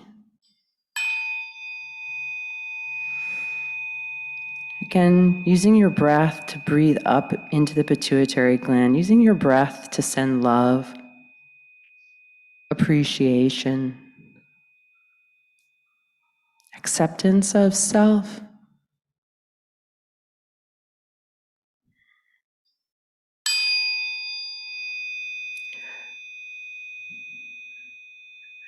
And in this strike, I hear a little bit of that bitterness in the blood that the heart can taste. The bitterness of hatred, of anger, the bitterness that we can feel towards ourselves that's biting, that contracts the heart. We want to have sweet feelings within our being for ourselves so that we can extend that sweetness out into the world around us. See if you can let your heart expand with sweetness and direct that energy up into the pituitary gland. Help it to release any tension or darkness that's still there. And feeling the connection between your heart and your brain.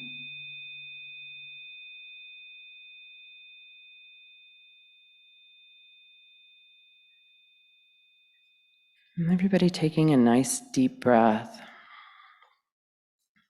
I'm going to come in with the next frequency. And this also supports the connection between the heart and the brain.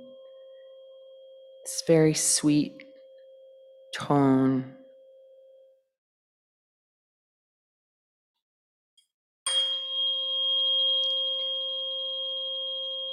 And in this moment, feeling the connection between the pituitary gland and the divine, opening up a little sunroof on the top of your head and letting light from above our heads come in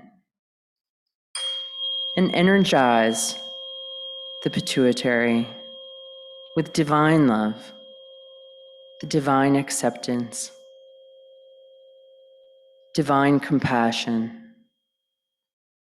It's so easy for the divine to be compassionate. It's the nature of the divine.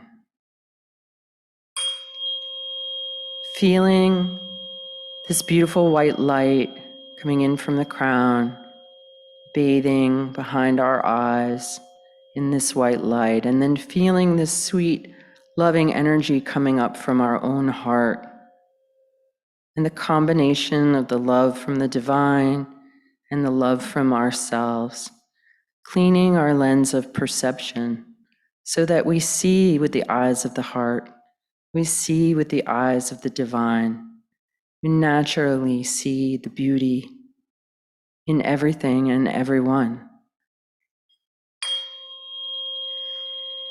Breathing into this connection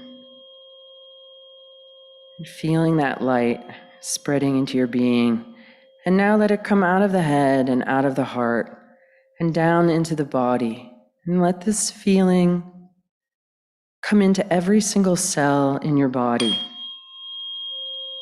Allow every single cell to open up and receive this light and this love, this coherent stream of light and love and energy, bathing every single one of our cells, every single organ, every single system.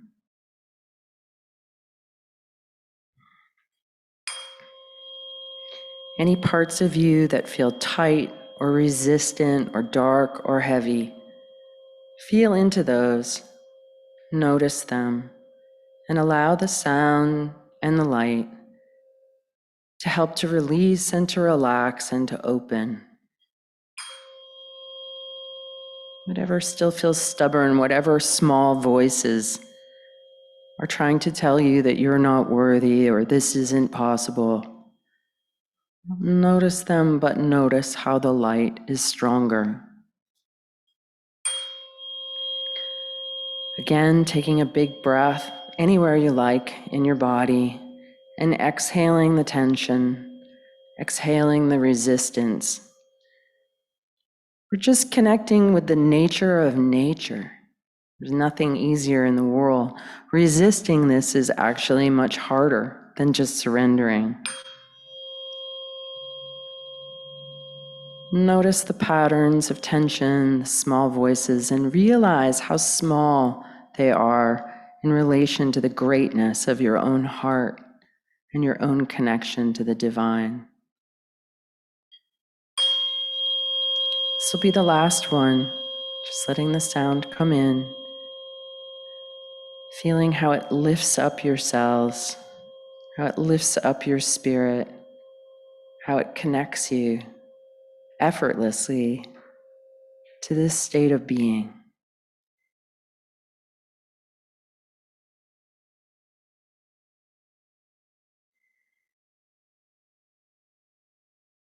Good. All right, one more large, curious breath. You can open your eyes and come back into the room. And just see what you notice about how you feel and how the world looks. If it looks shinier or brighter. Yeah. So this is a feeling that you can come back to when you find yourself being judgy or critical towards yourself or others. And open that little sunroof on the top of your head. Let the light in. Let the love come up from your heart. And remember, we're all just walking each other home. Thank you.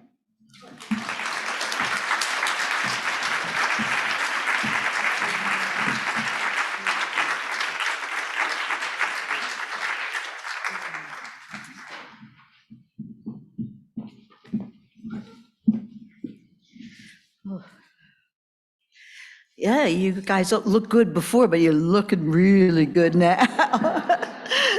Remember, we'll always have spring 2022, Our last presenter today, before we will open for any Q&A, is Laura Nalton. And Laura came to my attention through a friend of mine that goes back almost 5 decades, who's here with us today, Denise, who I knew as a singer, but who is now a therapist, healer, and she was so impressed with everything she heard about you. Our glittering walls of the main building are the largest apprenticeship program in the United States for youth at risk and incarcerated teenagers. And that was something that was intended from the very beginning of even the design for this campus. Because I think one of the saddest use, particularly of young people, is that America is a country with slightly less than 5% of the world's population, but we have over 22% of the world's prison population. And, I love the ideals of our country, but this destiny that we have constructed for so many young people is just something that we all pay for in the long run. And my staff, you can ask them, these kids who were in the juvenile system, the juvie system, they were so sweet. It was amazing because we would rather have them than most of the private school kids who are come here. Honestly, there was such a grace. We never had a bit of problems with the kids who were so appreciative of the apprenticeship program. So when you look at our shining walls of the main building, if you walk around the building, you'll see it goes from sunrise on the northern side, overlooking where we used to overlook the harbor before the Ritz-Carlton was built. Over on the balcony, you'll see the sunsets, just opposite the sunrise on the northern end, and then the moon rises. And then on the back, if you stand near the basketball court, you'll see a 3-story aurora borealis. But everywhere you'll see in this kind of cosmos, you'll see these planets. And that's individual signatures by the young apprentices. Because once you've been in juvie system, you can never get a job in the post as a postal worker when you grow up. You could never be on a municipal garbage run, which pays pretty darn well, because, I guess practically they want to protect, you see people on vacation or whatever, but doors slam.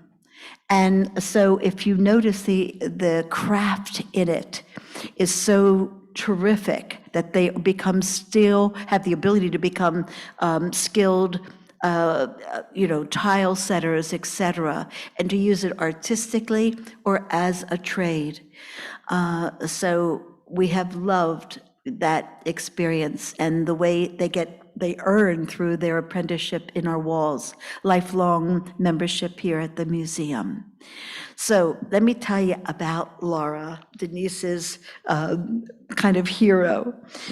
Laura Nalton is a writer, a teacher, like Rashida, a certified compassion trainer and the founder of Compassion Program at the Louisiana State Penitentiary at Angola. During our Big Hope show, you may have remembered that we had this room dedicated to Herman Wallace, one of the Angola 3, who held the record for most years All three of the Angola Three spent more than 40 years in a 6x9 solitary confinement cell. And a young woman named Jackie Summel was corresponding as kind of her program at Stanford to, give Herman Wallace, one of the three, some encouragement. And when she thought she was going to lose him, she said, "Herman, start designing the house you want to live in when we get you out." And what we showed was a reconstruction of his cell, as well as all the drawings for gardens and the library filled with books on social justice that he would have. It just poured out of him. So to have someone who's living there, working with Enola, with the Angola penitentiary, renowned for one of the worst in our country. It was one of the largest plantations. So that thread of misery has gone through that for a long time. And to see someone with the courage and the beauty of soul to go in and to uplift is such a privilege to have you as our last speaker.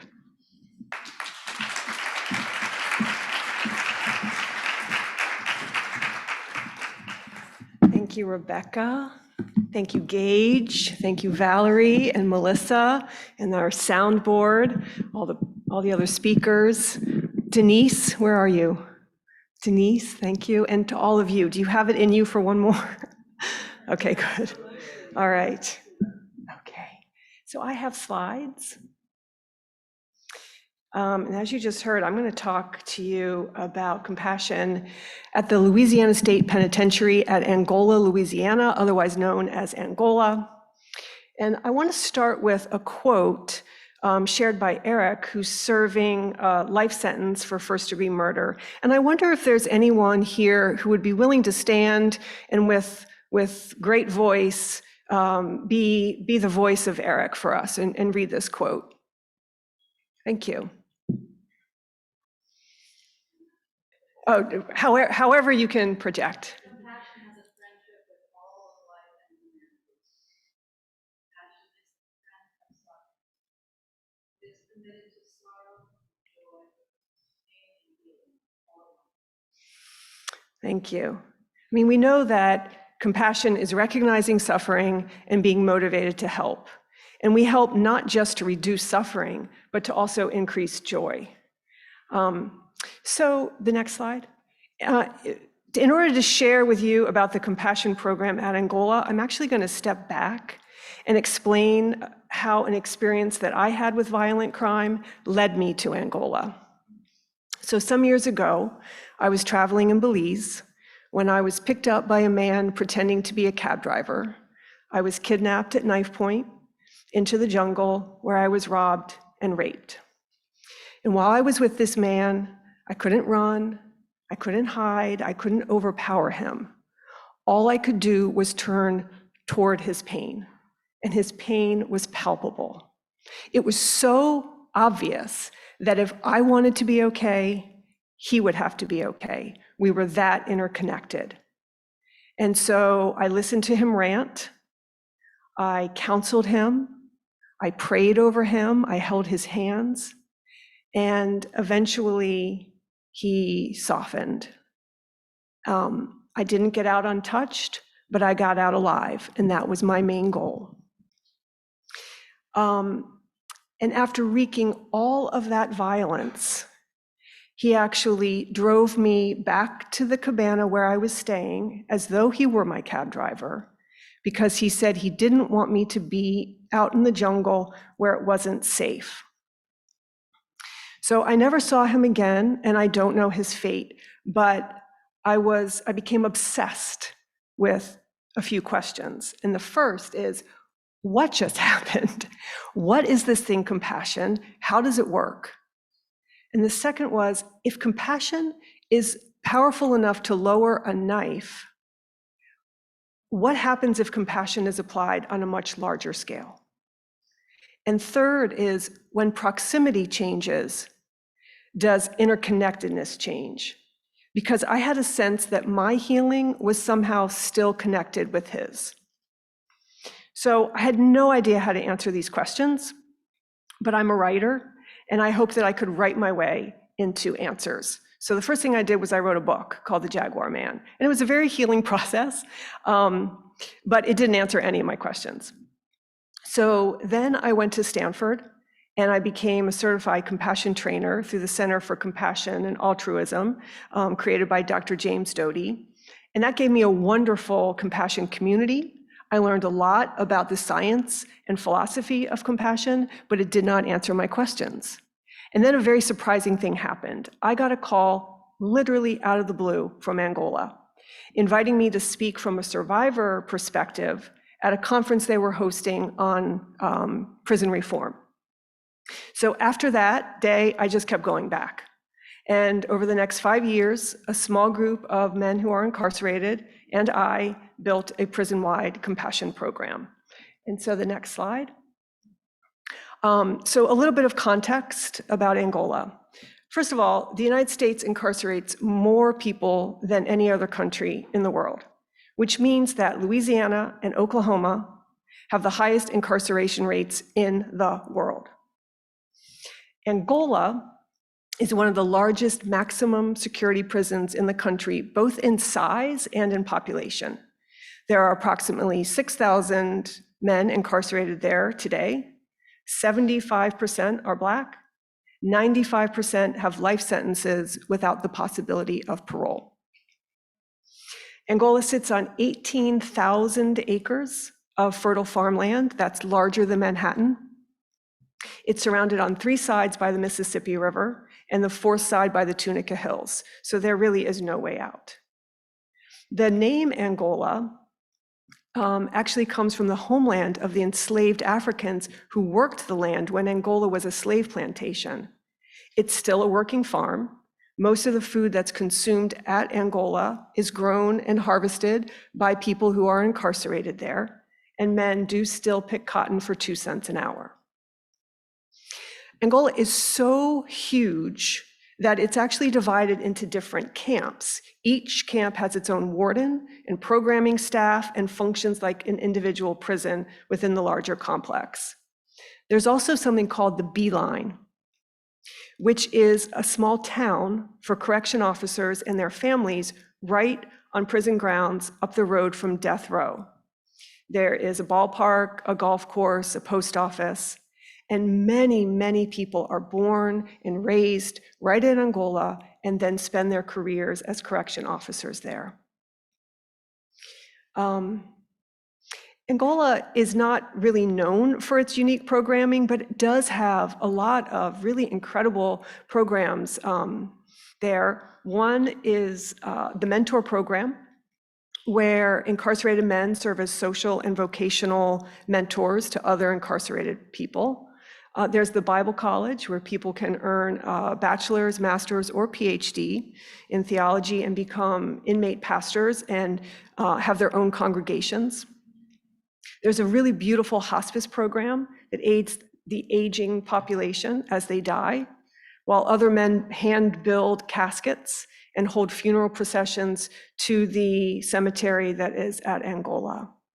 I will say that across the board, everybody there who I have spoken with expresses that their greatest fear is to die at Angola and be buried there and be trapped there forever. And there's also the annual rodeo, which is often called the wildest show in the South, which is a huge public event right on prison grounds. I think it might be happening this weekend. It's happening soon. So Angola is a complicated place, to say the least. The horror there is real, and the compassion there is real. And that's the part that doesn't often make it into the cultural conversation. Men are actively supporting each other daily in this harsh environment. And so our compassion program supports and grows that compassion by providing a structure and a shared language and specific practices around mindfulness and compassion. So I'm going to take you through now a few of the components of the program. So the next slide. The core of the program is the 8-week compassion cultivation training class that was designed at Stanford. And And it's now overseen by Thupten Jinpa at the Compassion Institute. And this curriculum focuses on compassion for loved ones, self-compassion, compassion for those people and situations we find difficult, and compassion for all beings everywhere. Every class filled by word of mouth. I think that people saw that it was very kind and joyful gathering and wanted to be part of it. We offered the class to different populations within the prison, the mentors, men in general population, men in the re-entry program. These are people who are sentenced to shorter times and can then be released on parole once they have completed programming. And also men in disciplinary units. We actually did a pilot study with researchers at the Compassion Institute, and we did find statistically relevant increases in compassion, mainly in self-compassion. And just anecdotally, people were reporting improved communication with their family members, greater patience in the dorm, kinder self-talk, less reactivity, greater willingness to face shame and remorse, and so much more. You know, all the things that we know compassion does. Okay, the next slide. We had a group of about 12 men who chose to become teaching assistants, who co-taught classes with me. Eric, whose words you heard at the beginning, was really my main collaborator. He and I taught every class together. And then the TAs would support the program throughout the week. I went once a week. And then they also brought compassion and mindfulness techniques into the other classes that they were teaching. And so what most people don't know is that most of the programming at Angola is run by incarcerated men. They create curriculum, they teach the classes, pastor the churches, serve as social mentors. So, I mean, honestly, if there is ever an example of compassion, it is people with life sentences preparing other people to go home. Yeah, I mean, that's still, every time I say that, I just feel it so deeply. Next slide, please.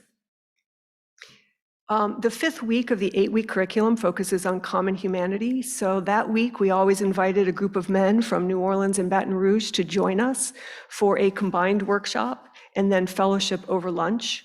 In fact, one of the Louisiana state representatives who serves on the Criminal Justice Committee, he came and he actually mentioned in a legislative session how impactful that experience was. Next slide.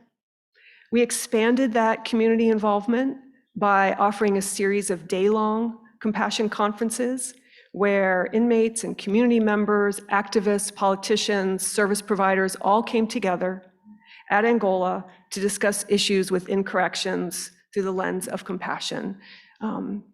Lots of music, lots of fellowship, really beautiful days. And there are directors of 2 victim advocacy organizations who said that as a result of coming to Angola for the first time ever and meeting incarcerated people for the first time ever, they now explicitly use compassion in the language of their work, and they incorporate the experience of the person responsible for the harm rather than focusing exclusively on the survivor experience. Next slide. So all of this programming came to a screeching halt with COVID. And Eric, my main collaborator, and I, we gathered the notes that we had been taking for 3 years on all the group discussions about compassion and joy and forgiveness and remorse and loneliness. And we wrote a book back and forth over the prison email system. I delivered it to Angola last week. It's called How Is Your Heart Today? A 365-day compassion companion. I know, so thrilled.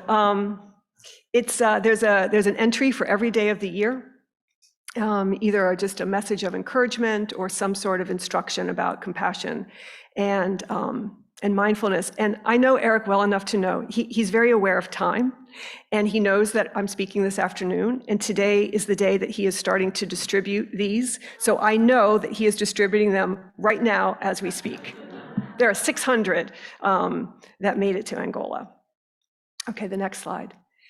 And then there's one of the people who used to work in Angola was then named the executive director of the Board of Pardons and Parole, and he was really taken by this compassion work. So he asked if I would help to create the Louisiana Victim Outreach Program, which helps victims and survivors navigate the pardon and parole process.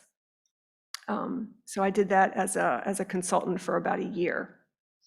So I don't make huge sweeping generalizations very often, but I feel really, really comfortable making this one, that people who are incarcerated, who have caused harm, want to apologize. And people who have been harmed want an apology. But law and tradition keep these groups apart, often with good reason. It's actually illegal for incarcerated people to reach out to their victims and survivors to apologize. But that means that in many cases, survivors spend decades waiting for an apology and thinking that there is no remorse. So restorative justice and victim offender dialogue programs are really wonderful and necessary. We have also found that it's useful to bring harmed and responsible people together to get to know one another and debunk stereotypes without the intensity of coming face to face with the person involved in your own case. The next slide.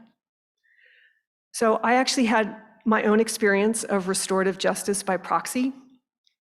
After class, one day, someone asked if he could speak with me. And he said the crime that he had committed was eerily similar to mine. He had kidnapped and raped a woman who showed him compassion throughout the whole ordeal. He is now an inmate pastor. He's been incarcerated for more than 30 years for this crime on a life sentence. And he clearly knows that what he did was wrong. But for all of these decades, he has wondered, why didn't she scream or fight? And was she somehow leading him on? He said it wasn't until he read my book and took the class that he really understood that her compassion was her defense, that it was for herself as well as for him, and that it did not mean she was consenting or leading him on. I was able to ask him why the man who kidnapped me drove me out of the jungle after all the violence he had caused, saying that he didn't want me to be somewhere that wasn't safe. And he said, oh, that's easy. He said he did the same thing.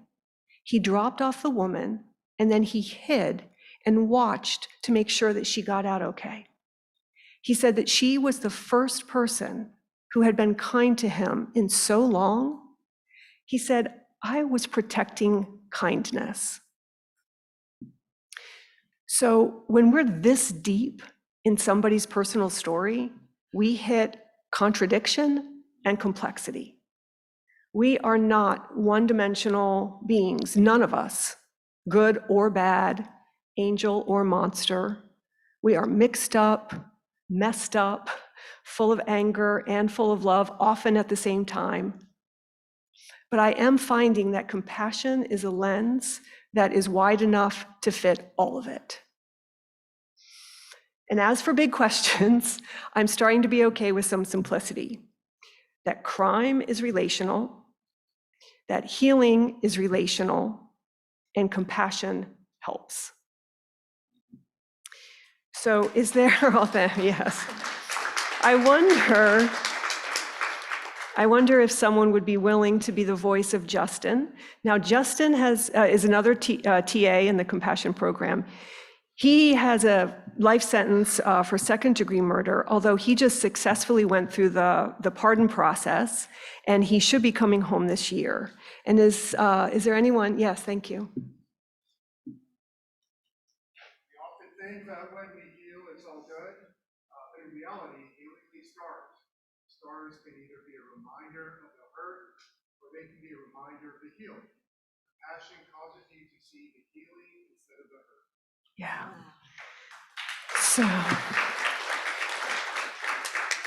So I will end with this. As we say at Angola, and is all through this book, may you be healthy, may you be strong, May your heart be at peace. May you love and be loved. Thank you.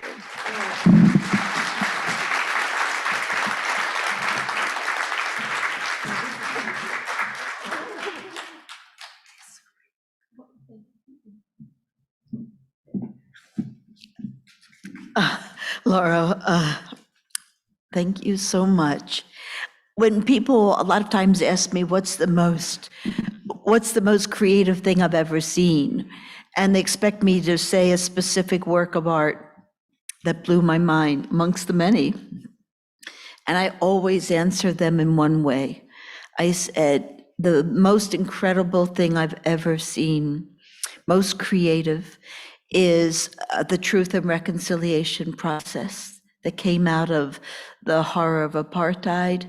Instead of continuing the wheel of retribution, it was a way to look, to say, you unfairly took my daughter, raped, tortured her, and then executed her.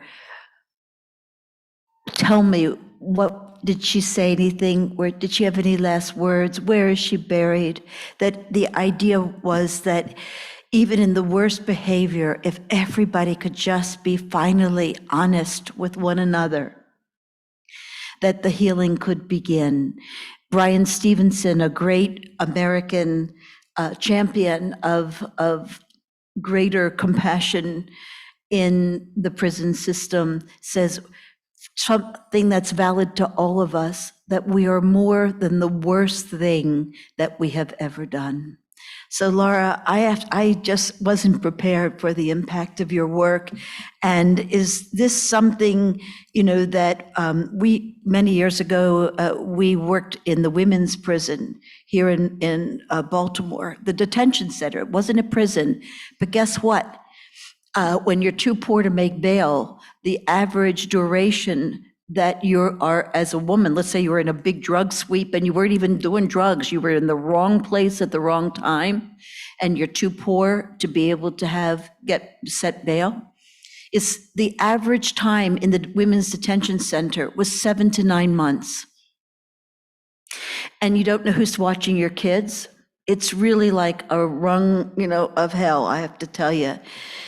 And because the women's detention center that looks kind of like a castle, on the end at the bottom of 83, at that time had totally inadequate heating and cooling. And it reached 117 inside in the summer. And so what you had was the most punitive guards, like the ones that had messed up in other parts of the system, would get assigned there, and there was one luminous person who came to work with us in security, a woman who saw that they were vastly overcrowded. And she wanted to keep order, that people encourage better angels amongst the women at the detention center. So what she would do at the beginning of the month, she'd ask them all to list their favorite foods. What was the food that made them happiest? And then she would put the different groups into kind of competition for good behavior. And whatever group did the best, behavior-wise, she would go home and she would buy all the ingredients for all of that unit's favorite foods. It was just her way. Nobody told her to do it or couldn't do it. But what you have done is something that I hope is How Is Your Heart, a 365-day compassion companion. Dr. James Doty, who was also one of our ambassadors, could not be more proud of you. Is the Center for the Study of Compassion and Altruism in California aware of this work? Oh, honey, you have to share that.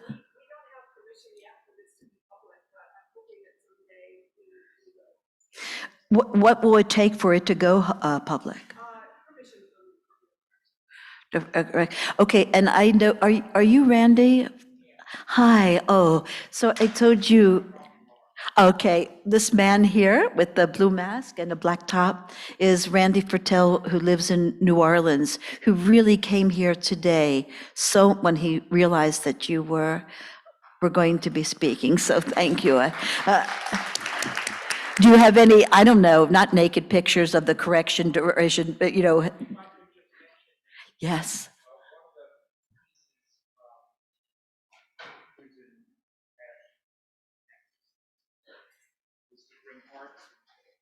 Yes.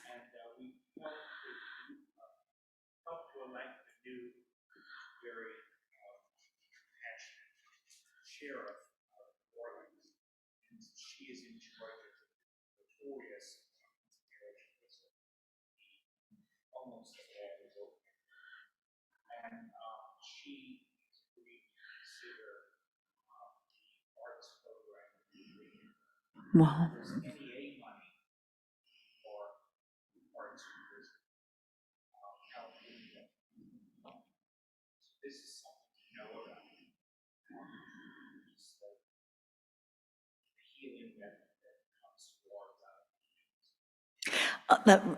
And Randy, I just can't wait. You know, these conferences have magic that reverberates out. And I'm so glad that you will be together and maybe you can ease the way with your share of support to get permission so that this proliferates. So for all of our presenters today, would you please stand and just thank you so much. Thank you so much.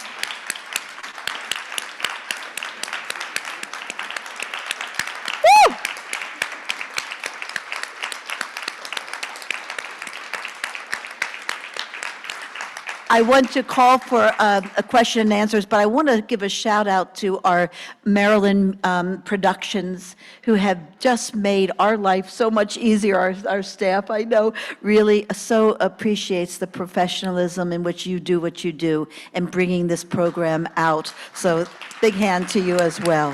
Thank you. Okay, do we have any questions? I know it's getting late we have a mic here.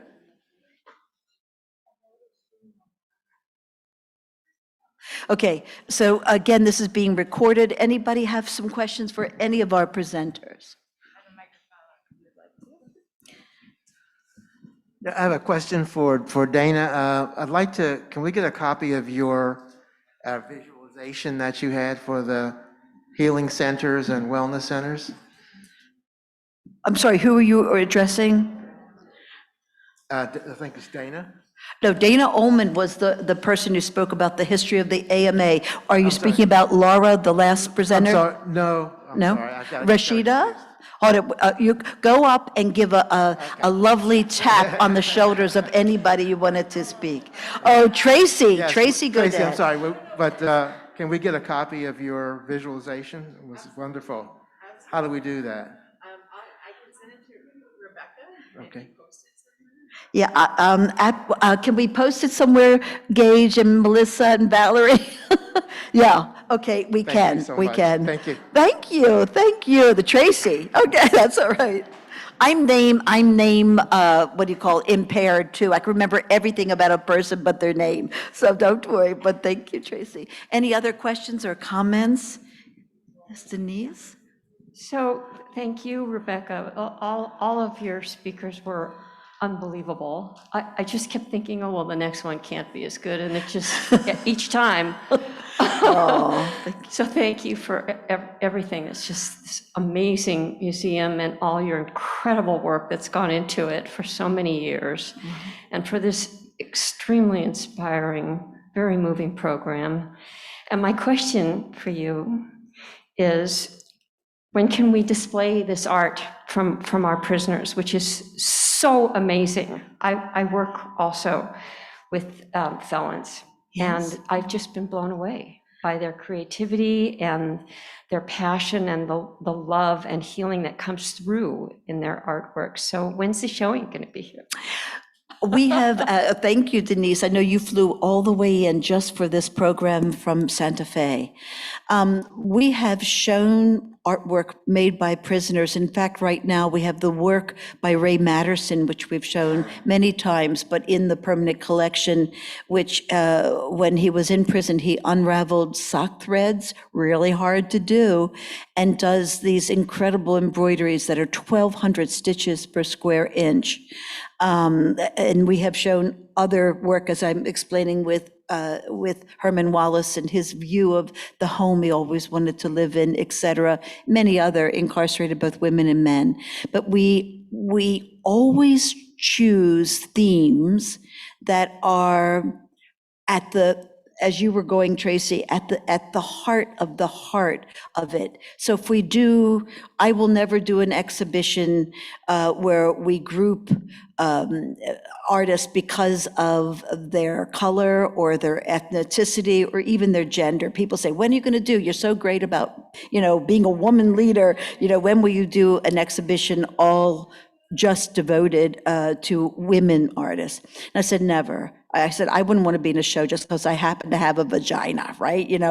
So it's always about the essence of what it is to be a human being.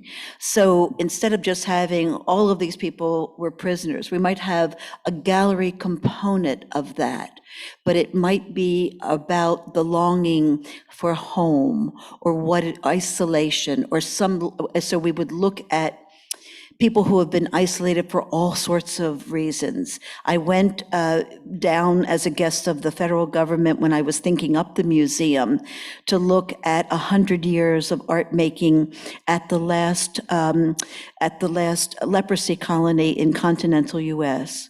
And you know what? They had thrown away all the really good stuff because somebody said, good art is like the kid who sat next to you in the 7th grade who did really good horse heads. They wanted all this kind of boring stuff like flowers and vases, and so much of the most beautiful work had been tossed. But that's how we would handle that if we go forward, and I agree, there's a lot of amazing artwork that comes out from people in prison. But are there any questions for or comments for any of our presenters today?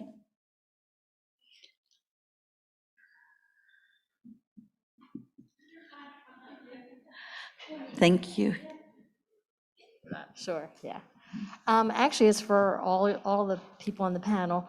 What do you do, or what kind of advice do you have for someone who is offering compassion, but the compassion isn't accepted, or not necessarily rejected, but kind of like more or less pushed aside, or even have people accuse you of trying to analyze them or do whatever like that?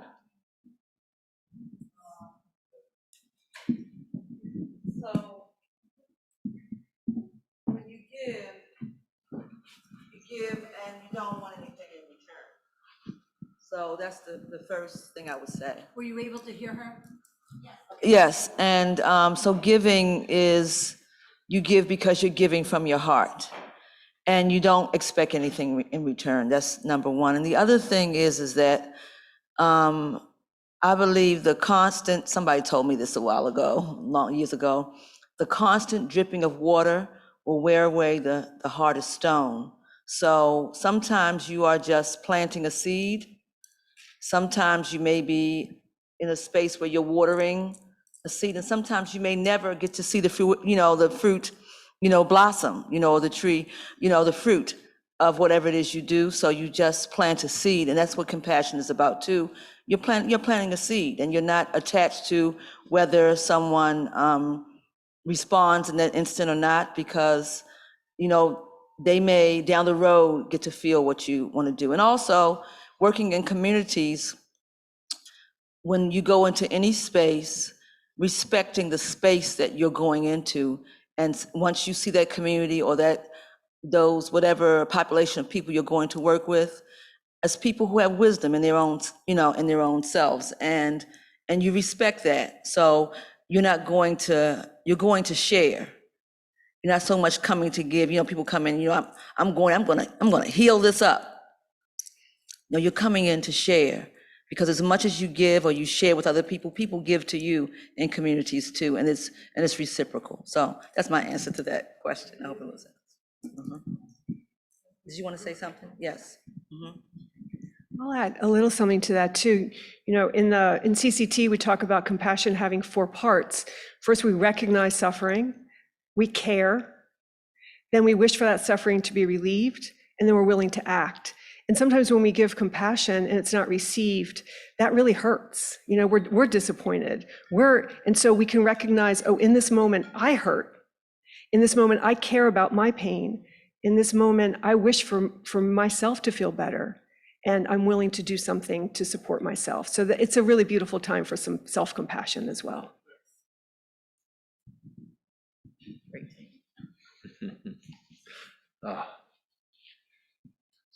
I was just going to say, and it's very much echoes what Mama said, which is that in the Buddhist terms, you are encouraged to have fidelity to the process, to keep practicing, never give up on that, and also to have non-attachment to the outcome. Because you can't actually control the outcome. You can only control your practice. You can only do what you can do and try and really practice compassion. And it's hard to know where the seeds will sprout and what the compassionate action, how it will reverberate and who it might touch. And also, if you are too attached to the outcome, it drags you down when it doesn't succeed. And, you know, I do a lot of human rights work. I work on very challenging situations. I've been very involved, you know, just recently in what's happening in Ukraine. It's not easy work to do.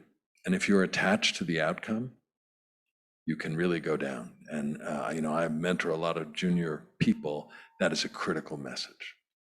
And the great Indian sage Ramakrishna had this in just a beautiful, simple phrase.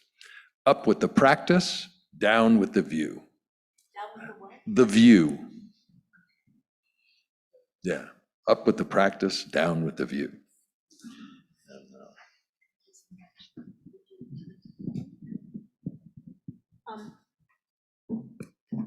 I also think we ought to think back to Arno, you know, Arnold Michaelis, who said what helped him the most to get out of that cycle of white supremacist hatred, etc., was the people he would meet who, knowing how he felt, he said the lesbian manager, you know, the African-American, Latino co-workers, etc., who showed him so much kindness consistently, you know? That's the magic.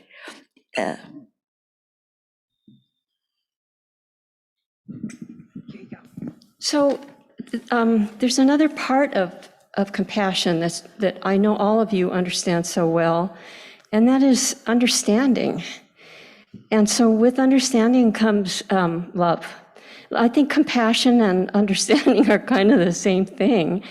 And love, actually, like you were saying, compassion is actually unconditional. And so is love. So if you're in a place of love, then you're there. That is the outcome.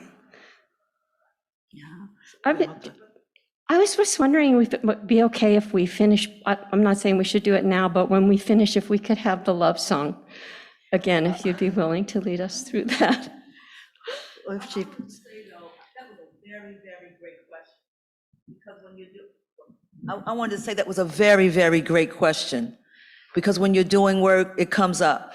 There's some people that are not open to accepting it, you know, but you know, the love, you keep the love going, and you know, and I think that we answered all. I think that the balance of all of that is to keep the compassion flowing, to keep it at the forefront, and I think the brother Arnaud? Yes, yeah.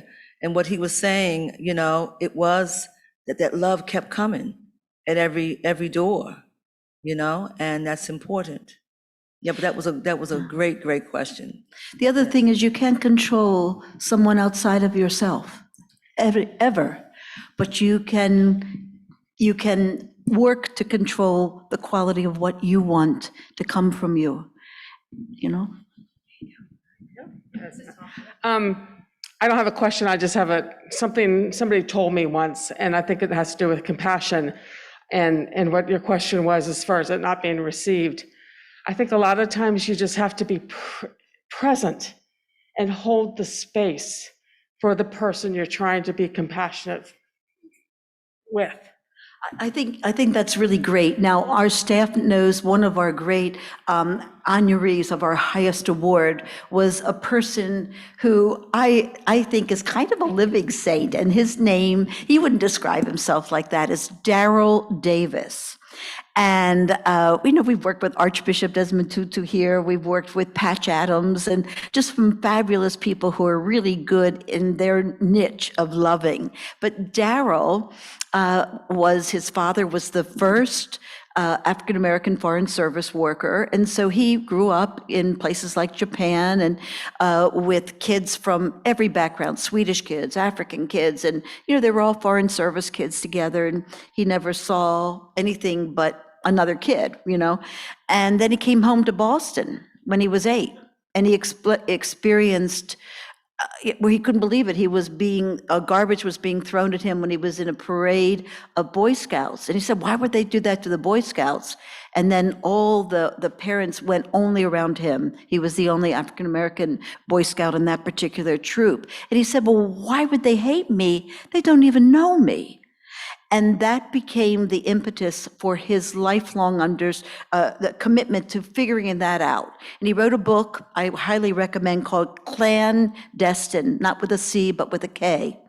And he went into KKK meetings by himself. Now, he is a world-renowned musician. And so, he would meet Klansmen in clubs, and they loved his music playing. But he had the courage, a kind of love I only wish I could aspire to listen. He would say, well, without confronting like, oh, you're wrong about how you believe, you've got to change. He would just interview them, why do you believe what you do, with great respect. And they would begin talking to him. And they would introduce him to other Klansmen. He always just listened as the first step. And you know what? He has 200 plus KKK robes in his home that over the last 30 years, KKK Klansmen took off their Grand Wizard rings, their little cards of identification, gave him their robes. So that slow capacity just to be with someone, not to judge them, just to listen, why do you feel like that? And look up Daryl Davis, because my gosh, he is an alchemist of the human heart. So if there aren't other questions today, or there one more, we're good. George? George too? That's really ultimately a question for Tracy, but I couldn't help but notice the dichotomy when we heard from Laura and the amazing work that's being done in clearly a setting, a community where compassion is a challenge, where the whole notion of compassion has such a profound effect. But you mentioned at the very beginning when we were talking about whole health, that the medical profession starts off compassionate, ostensibly. And then I think as you said, it goes down precipitously. Maybe you and maybe Chris, people who are in the medical profession today, wondering if you have anything you can tell us about encouraging things being done in the medical profession around compassion and training. Thank you. Yeah, definitely. Thank you for the question. And I would say the good news is there's a lot of attention in that area right now, largely because of the number of suicides among medical professionals and pre-COVID. I mean, COVID has just intensified the very dynamics we're talking about. So there is a tremendous amount of work actually based in mindfulness, a great deal, and compassion, starting with self-compassion in medical training and in residencies. And I think from my perspective, it's addressing what I would call an improvement process without changing the whole paradigm. And so that's definitely better than nothing, but until we flip the whole paradigm, I don't think we'll really see the outcomes that we want, but there's a lot of growing attention to that. And I'll let Chris make a comment. Yeah, I guess I would just say that there's also happily sort of a groundswell from the next generation. People talk about the new altruism, that really is there. And, Hopkins was slow, for example, to really set up international rotations in a lot of its residency programs, but people demanded it. They want an experience of global health and want to be where the need is greatest. There is really a rising compassion. Encouragingly.